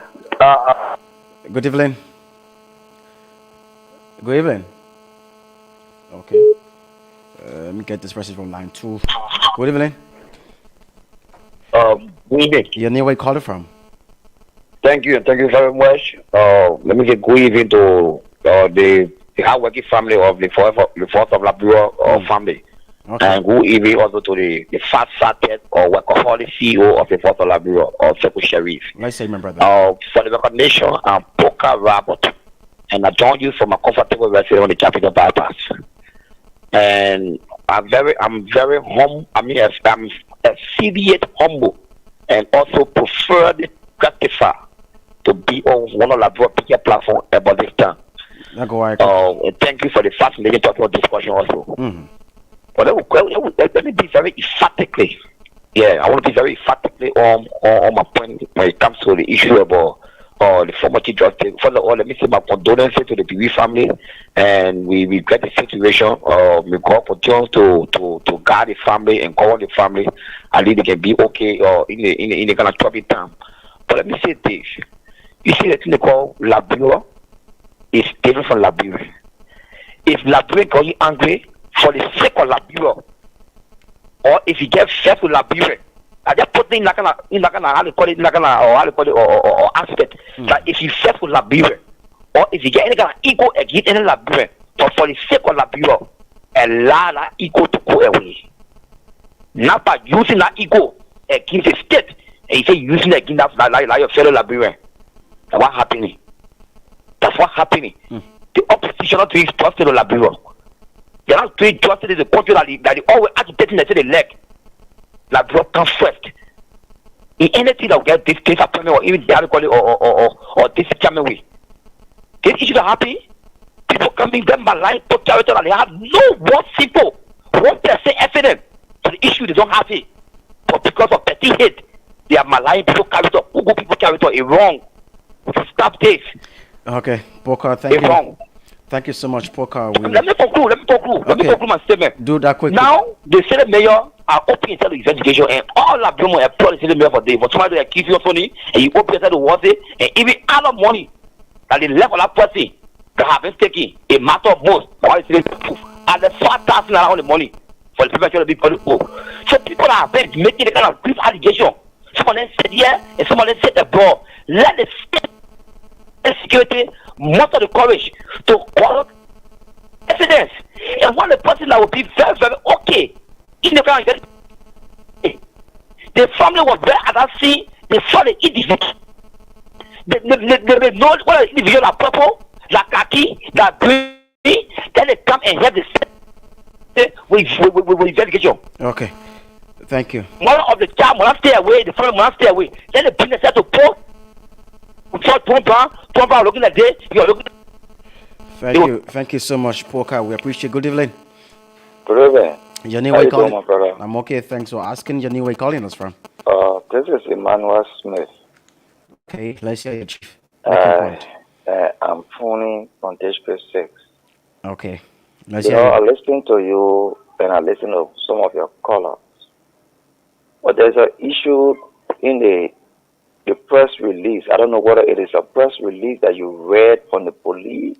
Yes, a release from the police. I was taken aback by the statement in it that said that if the Madam Gloria Musu Scott refused to go to the police station, they would take legal action against her. Oh, sure. That's what the release said. I don't know what is the reason for saying that. Do you care to know what is the reason for which they say that? But I think usually when the police send It is the responsibility of the police if somebody refuses to adhere to their call in terms of investigation. It is the responsibility of the police to say they will have the people sue or legal action be taken against them. the police has the responsibility to protect lives and property. So if I don't trust you, if I don't trust you as per your previous pronouncement you made as an organization, and in the same thing you coming to investigate things that is bothering me or that affected me, that damage, that brought carnage to me, that traumatized me, that make me to lose my beloved child. And then I feel that you have already compromised your stance as per the assertions you made earlier. And you want me to come for investigation. In the case where I refuse, is it possible that you the person that want to investigate, is it possible that you will come and use a legal means against me when I'm not waiting to listen to you because I feel that you are compromised? These are the technical questions you guys need to ask. Where in the world have you seen for somebody to love their beloved child from the hands of economic gangsters, from the hands of people who want to remain in power? Allegedly. But did I call me, Chief? From the hands of people, so economic Yeah, I did not gangsters. call me to say John Brown or Peter Paul. Even if you don't call name, but you are saying that people get it, but it's alleged. But the girl was killed by a human being. Yes, it's It was alleged. not dog that killed a human being. I mean, the girl. It was human being that killed the girl. Okay, go So ahead. I'm saying, if the economic gangsters are in power that want to steal state resources and continue to steal state resources, and they feel intimidated by maybe somebody and they want to kill, who suddenly murder a child that have nothing to do with Liberian politics, you could suddenly murder that child. If it were in your case, you as a parent, and the people who are supposed to investigate start making statements that are contrary to what happened, will you go and sit under their gabble for investigation? You know what I know about this country? When something that happened to you, and it happened to somebody different, you just frame it the way you frame it to suit yourself because you can go to somebody's house and beg, and they can give you $10, $5 to find food to eat. Okay. That is a situation. Thank But if you. I will advise Madam Scott, I will advise her Do not sit on the gabble of this police. If they are serious, let it bring in an independent investigator from America, where they will carry on a proper and good investigation. Let we know the economic terrorists that in this country that are stealing state resources and wanting to stay in power, so we can see their faces. Thank you very much. Thank you. Good evening. Good evening. Good evening to the voice of Liberia family. Good evening to every listener of the Republic of Liberia. I have less time to speak on the issue on the discussion on the evening. Your name, where you calling from? Politics see this thing, they will not be providing justice for the woman. Let me fair. The people that even our job, let them leave our job at all. But nobody wants somebody to be in here. They asking them to go a clarify issue. It may not sense. Others who does not know a job. His job got title for nothing. Okay. The entire government, they are messed up. They are messed up. And we retire there this coming October 10, 2023. When the one like go back to that thing, we really, I can't go back to the picture because it made no sense. Thank you. Good evening. Good evening. Hello. Hello, what's your name? Where you called it from? Yeah, I'm Prince calling from here, David. Let's hear your print go on. Make your point. Yeah. You see the problem in Liberia. Many of those people that are calling, they are not very, very sound enough to be able to analyze things on their own. Listen. Everybody are entitled to their own opinions. So you don't have a right to tell somebody and say that. No, but hello, my friend. Make your points and leave your friend and tell your own. Madam Gross car house is not a small house to say that house that is outside the other people's house. That house has 2 good gates. When you see the fence, you will get to know that house is locked up. She carried the key in her room. She sleep with the key in her room, and the security sleep outside in the yard. They have no access in the house. And they have nothing. How do you get to know that she don't want in possession? Well, that's why I said many people are not going through there. They are not listening to good radio to know what is going on. What is going on? You were here in the report that there is a fight that occurred in the hospital before the girl got killed. The little girl that got wounded, who in the hospital there.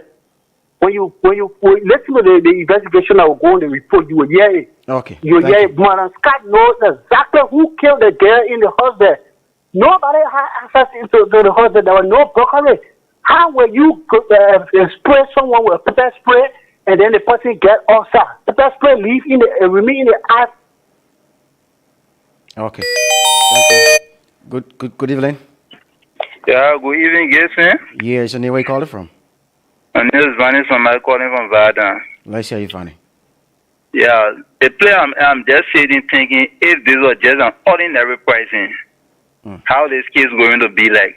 Because if a police even found a body behind your house, they will call you for investigation, according to investigation. You that live in that surrounding said they will call you. Then if a common man refuse to say I will not talk to the police, how would that thing be like? Somebody can be sounding funny to me. Because it's a big person, the person have the right. If it is a common person, the common person does not have the right. Because when you go to a police station, when somebody can come to a police station, you go there, the first thing police ask you what has been explained, any attempt to put you behind bar. You will not go to court, nothing at the kind of put you behind bar. For me, I'm just confused. I'm just just different. I think the best thing I see, a woman should turn herself over for questioning. Because if everybody will say they don't trust the police, then who will go to jail? Because when police come to arrest, say, I don't trust you, how will that girl be like? I'm confused. Yeah, thank you, man. Thank you, my brother. And these are things that we're talking about. Let the Liberian police do their job. If the police don't do their job again, people come and say, hey, the police are there, they don't know their job, you don't trust the police. What more can you do? The police needs to carry on the investigation. The investigation is the need for certain information. That's all. And that's all for questioning. because it don't base on one fact.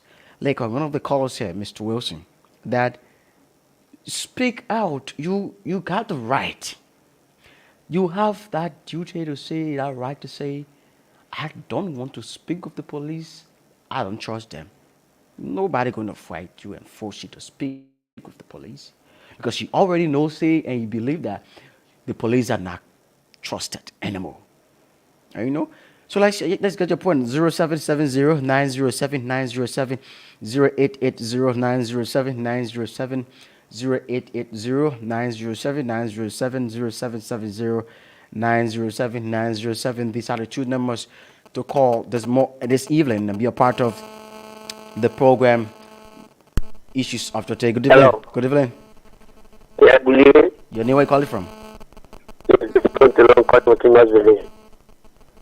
Okay, make your point. So I really want to ask a question. If I say I don't trust in the country that see for something, because the food in the person to talk. Hello. Make your point. I'm listening to you. Yeah, the woman she trust the police and food for them. Maybe she will for investigation for up there. She for to give to the police. Okay, this person. Good evening. Yeah, good evening, brother. Your name, where you calling from? My cousin Sharon calling from Wow International Forum. Okay, let's say you make your point. Brother, I'm constrained to call. I just want to make my point. The police, like, bro, in how many times the police investigate case, they go through cases at the end, no outcome of that case. So at the end, brother, they don't find what's there in you. Yeah, but and nothing will come out of that thing. Okay. Yeah, so now I can be one of that's one people can be talking and see what thing. Yeah. Can you imagine somebody chat that? Then up to now, no serious investigation. My brother, do that case will go. My brother, thank you for the time, man. Thank you. This person. Good evening. Good evening. How are you, my brother? I'm okay. Thanks for asking. Your name, where you calling from? Thank you. Thank you so much, my brother, for the show. My name is Sheikh Bigger Jr. And I join you from Banana Garage Market. You getting me? I'm getting you. Go ahead. Okay. Really, I thought not to call, but I just decided to do so because people, they think it's common sense. It's very important. It's very, very cardinal in human life. Maybe what they're saying that Madam Scott should go for questioning. I mean, it really made me to think as if to say that people there something seriously wrong with them. Before they think it happened to Madam Scott, she had learned. She told the police and the justice minister that people was after her life. They not talk. They said that until something happened to the woman, somebody died from the woman. Then at the time you say that, the time you never provided police for security for the woman. Somebody died now there. So what you trying to do? And I'm mocking making out of the person. Even if they are talking about it, so then you have your neighbor right beside you. Your child is dying. Your father or your mother is dying. That you go, my father is dying. I beg you, please let me small money. That example. Please give me small money. Let me go and see after my father's house. Then the person gave you that year. Then you go again for the second time. They tell them okay, it happened like say their father died. Then you go they will come to you and say, man, how your father died? You will answer that person. That nonsense they're talking about it. Thank you. What is wrong with it? Thank you. Good evening. Huh? Good evening. Your name, where you calling from? Hello, son. Yeah. Good evening. What's your name? Where you calling from? Oh, yeah, I'm calling from Salem. My name is Howard Tennis. Come again? Howard Tennis. Okay. How are you, Mahawa? Yeah. And other people call and say, talk, and then say, the balance is not go to the court and what have you. If those are calling saying that, I think they had law for her.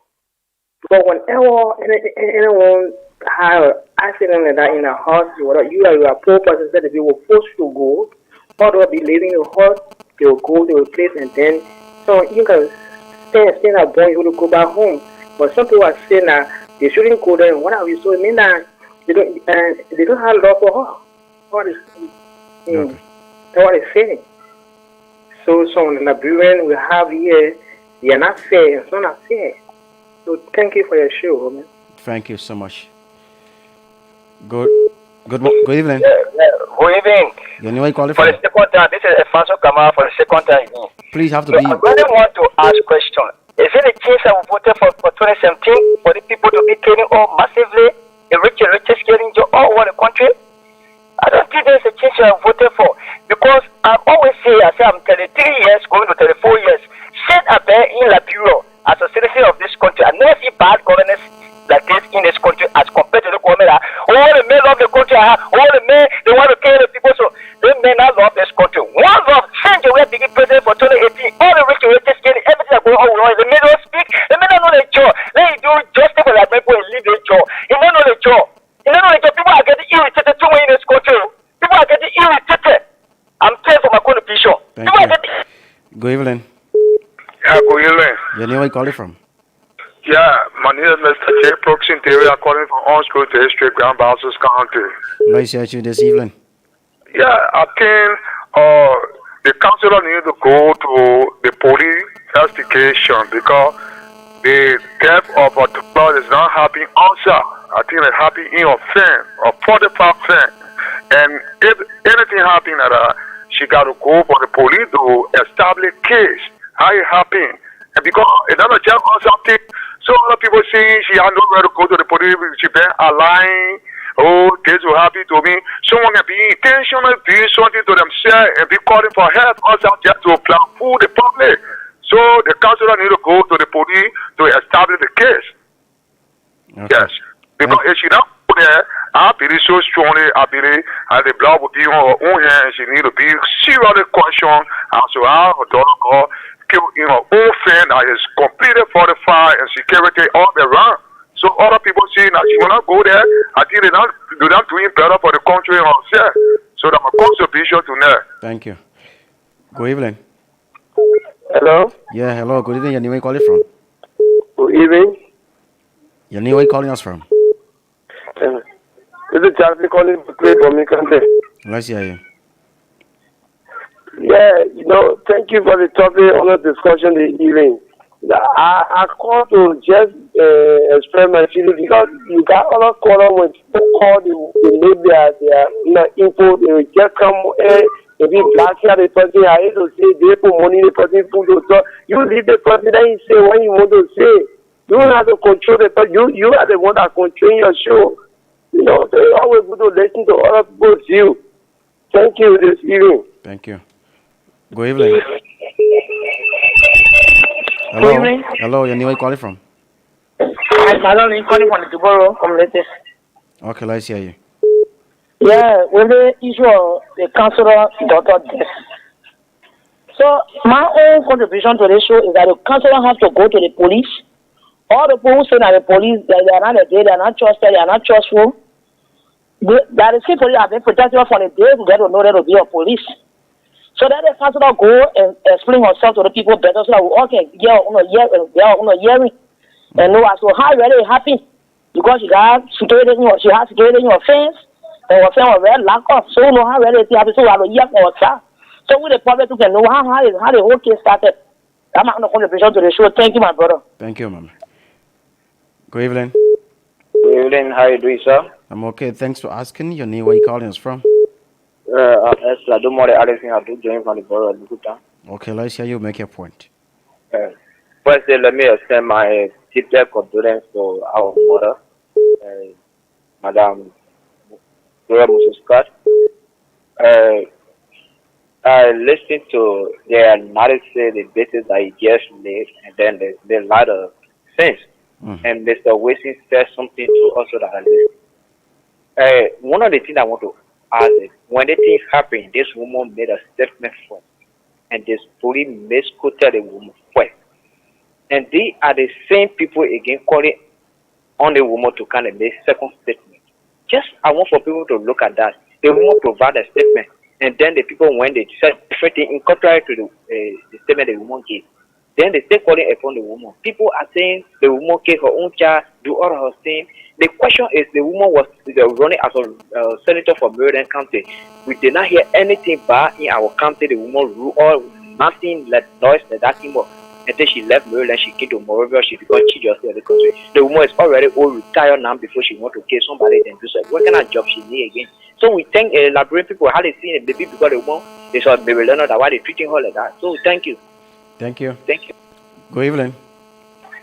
Yeah. Viewers, Your let name? us share our art. Let us share our art. We don't know where our country is heading at this turning point. Liberia is out of track. Liberia is out of every aspect. Since we were born, we never see the kind of thing in our country. What are the guys trying to do to us? It's not bad for us to put in power. They don't know what you're just messing things up. Irritating people. No. We are tired. We are tired. Liberians are tired with nonsense. They let people to do justice. They don't know our job. They resign for our job and we will resign politically, automatically, democratically. Because they don't know our job. If you send child to school and the child fail the first semester, the second semester you're expecting that child to do well, the most will be rare to you. So the people they are failed massively, democratically, they need to be retired. They don't know our job. Before they bring problem in this country, and we're not waiting for problem no more. Okay. Good evening. Okay. Yes. Good evening. Yeah, good evening, my brother. How are you? Your name, where you calling from? Thank you for the show. Hello? Yeah, what is your name? Where you calling from? Where? Yeah, thank you for the show. My name is Abbas calling. I'm calling from Lower Johnson, Peloton. What is your Abbas? And my brother, as I'm speaking now, I'm standing nearby now, laying outside me. This country not sees anymore. I'm a 40-year-old. Since I born, I never see the kind of thing happening in Liberia. That's the first time in my life. And let me tell you, my father told me, he said, when you chunk rock in the air, before you fall down, all those who get sense, everybody will know where you fall down. All the technique, all the lies the government do, you know about it. You know CDC, how they used to operate when they were in opposition. And let me tell you, imagine, officer died in the president convoy in Nimba. They can't, they told order, the man shot, they said, you will hate 3 times. Even my 3-year-old girl, my 3-year-old daughter will not be there. Who be get shot, they said 3 times? Officer died in Grand Guinea, but they said it's a labor, nothing can allow it. Oh God, why would we be there? Imagine, magistrate die in, how do you call in Grand Guinea too? They carry the man up to the north, the man, nothing can allow it. Why would we be there? Listen to me, brother, let me know that last time. Yo, we are those who make him president, none of them around him. So war law. So war law. Could you recruit all the war law to protect the president? You see what we do? Thank you for your show. Thank you. Good evening. Yeah. I'm Victor Q. Moses. Okay. Speaking from Sokoine District 4. Okay, it's a pleasure. Good evening. Your name, where you calling from? Yeah, I'm just said I'm Victor Q. Moses. Speaking from District 4, Maserati County. Okay, it's a pleasure to have you. Let's hear you make your point quickly. Okay, thank you very much. What I want to say here is that I just begging the government so that they can be able to bring in international investigator to go through the process about the little case, the investigation. You know, actually, in this country, or as a police officer, if somebody found guilty, and you want to speak to them, they refuse, you cannot force them. So they can decide if they want to talk to that lawyer or they want to speak to somebody else. So I advise the government to bring international investigator. You know, better Liberia is possible. 2023 is already here. Comes October 10, we'll speak the fact. Thank you very much for your time. Thank you. Good evening. Yes, I'm dear brother Gibson. Yeah, good evening. Your name, where you calling from? I'm Jay Benedict Gregoire calling from Kawa. Okay, let's hear you. You see, all that people saying this thing is just somehow to me. You are saying that you got security in the yard. Who should be the first to get the table under? Hello? Yeah, hello. Is it what? I said they are saying that security was in the yard. Mm-hmm. And the woman in the house, they say, well, house not broke around this, that. So, I mean, security in the yard, who should be the first to, ask? I think that should be the security, anyways. You get me? I'm getting you. Yeah, so I mean, this young guy, I was confused. What you talking about? 7 day morning, this and that. At least the woman is bereaved. I mean, she's bereaved. She's stealing back. So at least we could think about that. If anything, that case be later. Okay. Thank you. Thank you. Good evening. Good evening. Your name, where you call it from? I do join you from Lukitan. What's your name? I'm Joseph Moy. Let's hear you, Joseph. Yeah, okay, so what I really want to say is security is not a CC camera. And a criminal will not be going to you and be making a sound and all of these things that people telling she has security and all of it. And let me just emphasize on something. There's a caller who called and said the woman, the children were fighting and security were trying to go there, and then they said there's no problem. Later they say umbrella. I think he's one of the suspects.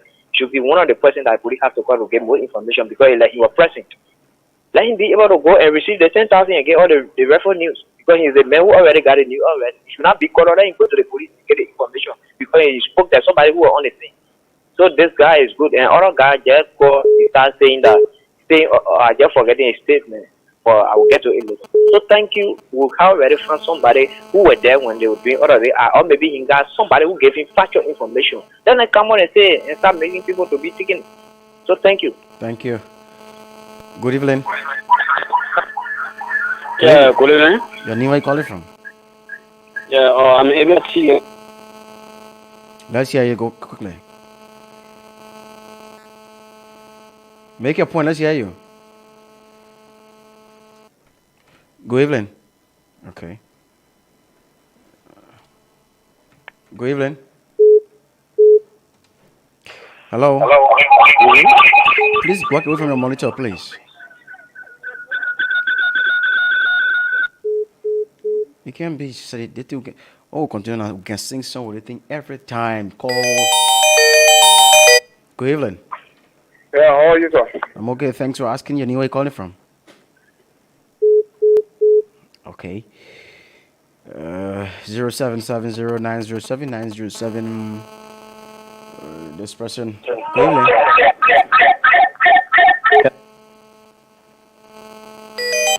Good evening. Good evening. Your name, where you calling from? I'm calling from Florida today. Okay, let's hear you. Let me just come inside and say something about our country. Go ahead. Something happening, something that everyone hearing about. If the police decide to take. Okay. Good evening. Yes, good evening. Your name, where you calling from? Yes, I'm Eddie T. calling from Toy Street. Okay, let's hear you. Go ahead. Okay, thank you very much. This entire death issue, people trying to politicize the world looking at the whole thing. Yes, because number one, before police get any information to publish or to inform the public, there should be an investigation. And before any investigation takes place, it should start from where the incident occurred. So if you come out and say police or the lady shouldn't go for cautioning, they should just come out or they should just say how police should go about handling the issue. So I don't know, they get know that outside, she died within the house or the incident happened within the house. The security in the face, security said the year nurse or how they call will carry in the house. So how should investigation take place with our police? Okay. Good evening. Good evening.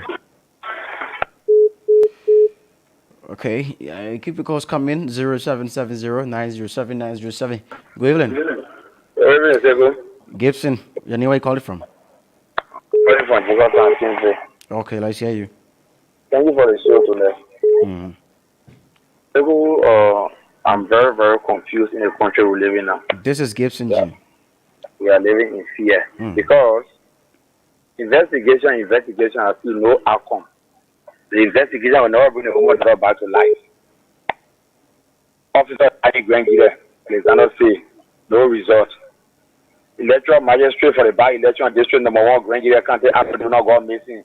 That was the ending, no result. The full auditor, no result. Featuring higher by Moses, no result. people dying. What kind of investigation you see the woman should go for down there? The preliminary investigation report are getting the Moses cattle. Then who is still now want the Moses cattle when you were talking that day? Especially was someone to the House of Senate. All the one that you were saying that who told you now one? Then what kind of information you want a woman to contact you or say something outside what you said first? Yeah, I understand what you really want to send it to they get another law that will take tomorrow, 10 o'clock. Let's see here now, because the woman is doing you're not coming before order to go say what? I went to you before the incident. You never came to my rescue. The incident happened in one car. To do what? Okay. Let's go. Thank you. Good evening. Good evening. Yeah, good evening. Your name, where you calling from?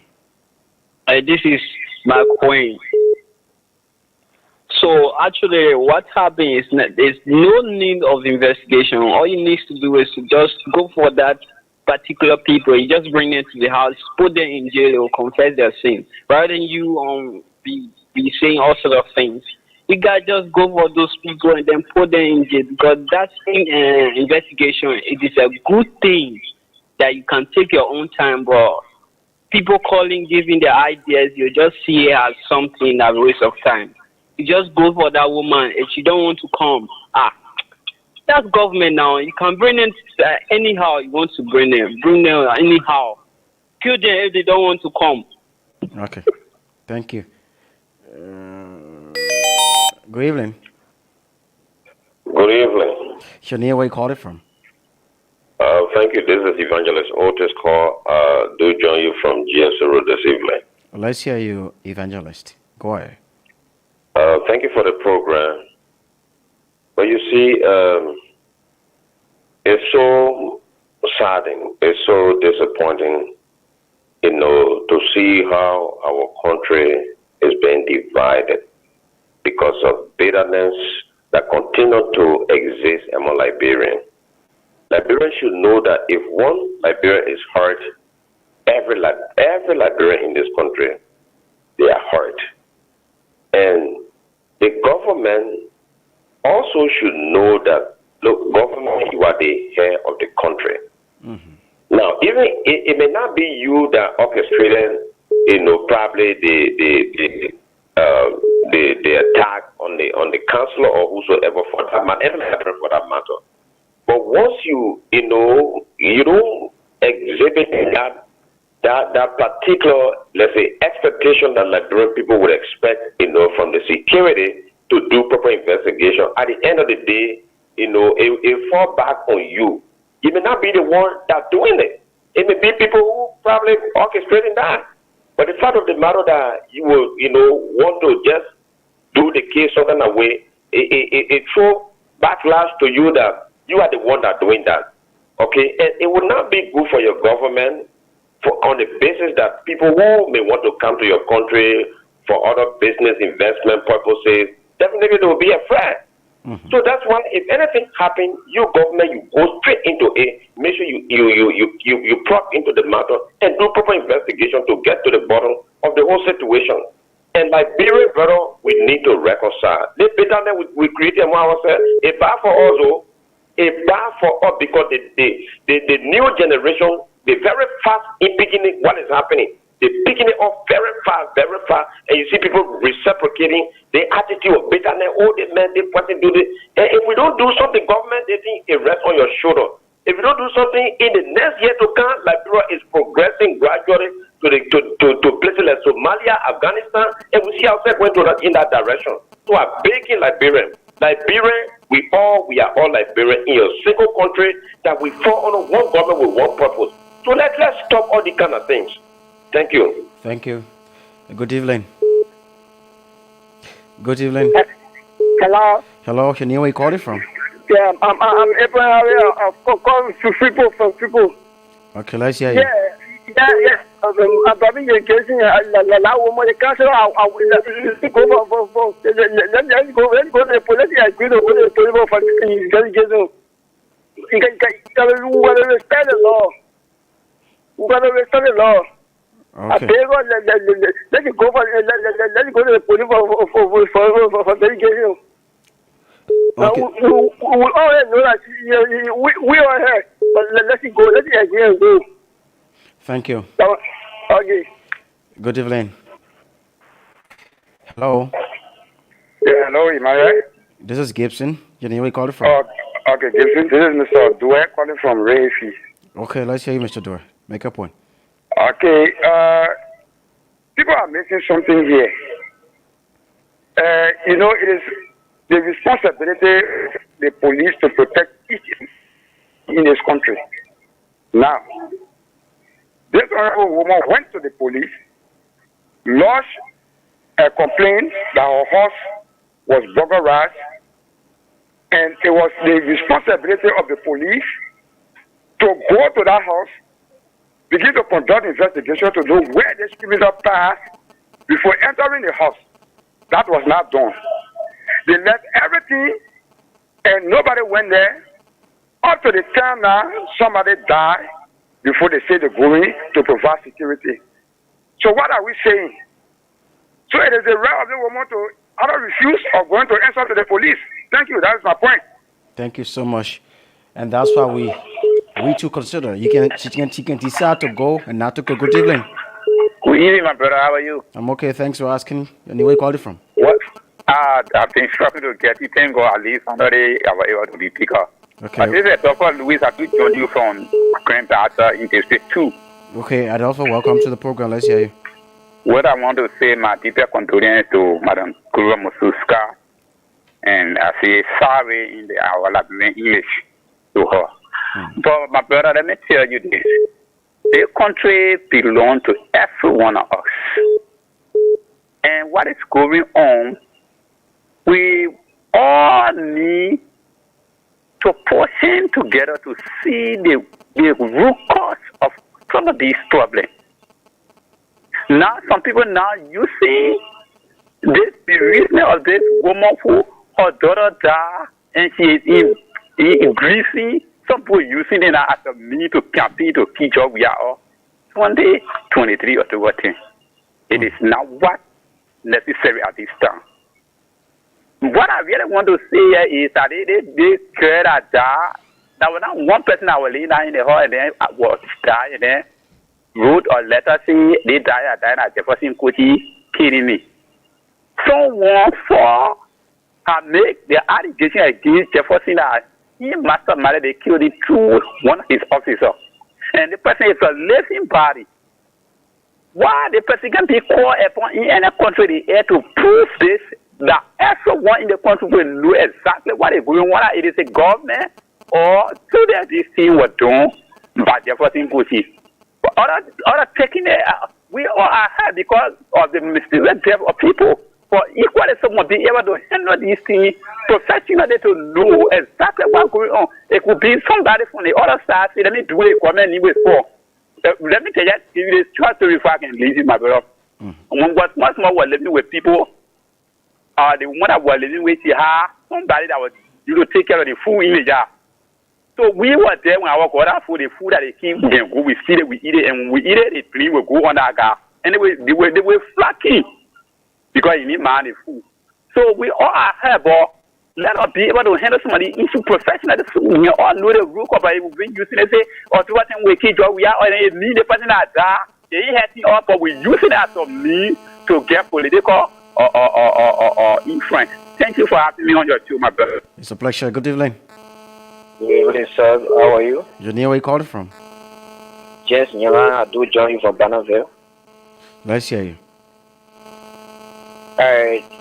Something that I don't really understand here. I think if I were you as a journalist, there's a guy who came who was saying something that was very interesting. I have interest in that what he was saying. That I would have recall his voice and trace it over and really call him. That the woman know what is going on, and then the people were fighting, and then security wanted to make peace, and then she said nothing going on, and later on they started shouting armed robber, armed robber. Almost this guy was giving a clear story as what, like he was to the house. Why if the guy can come up to give her the information? I asked him, he said he heard from somebody as well. So it was alleged, so that's why I let him go. But he said it was an allegation, that's what happened. So allegation, and you were speaking that you got a fact like that? He says We somebody. can He be, says somebody we tells him. cannot, we cannot be calling for investigation and somebody just come in and just say something that they not have proven. Okay, so That's thank you. why. Okay. Let me conclude. Thank you for the show, but then the only thing I want for the police to do now, meaning the police in Liberia now, they are not trusted. I can say that again.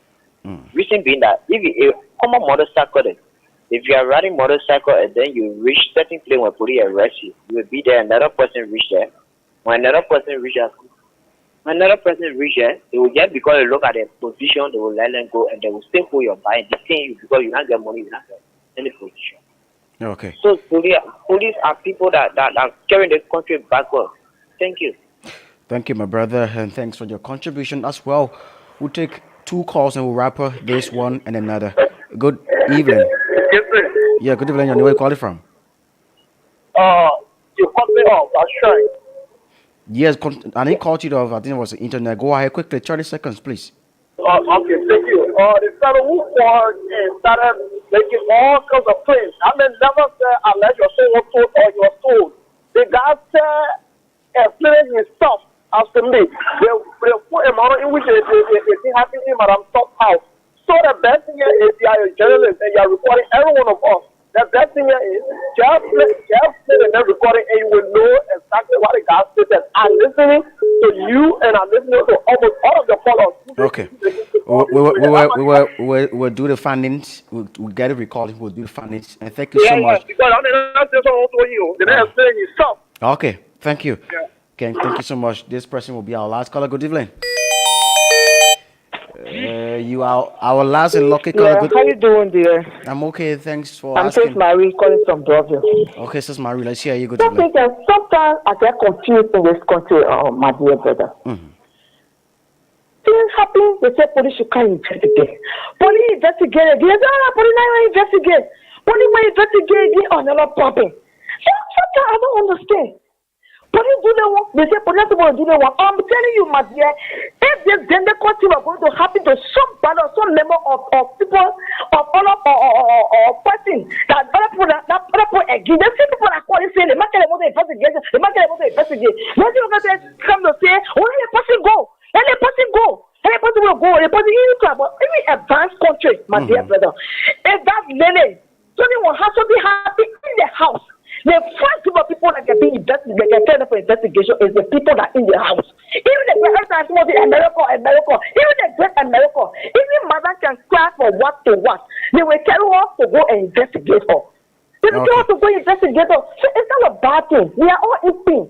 They will go. They want to know this time, or maybe I believe that they have a God that swore. They will go and tell the people what in their house. Okay, thank you. Thank you so much. Thank you so much. But the country here, we are so wicked in the country. We're not getting your eye, people can be private. We're not getting your eye. You don't get your friends. Open you are. That is happy.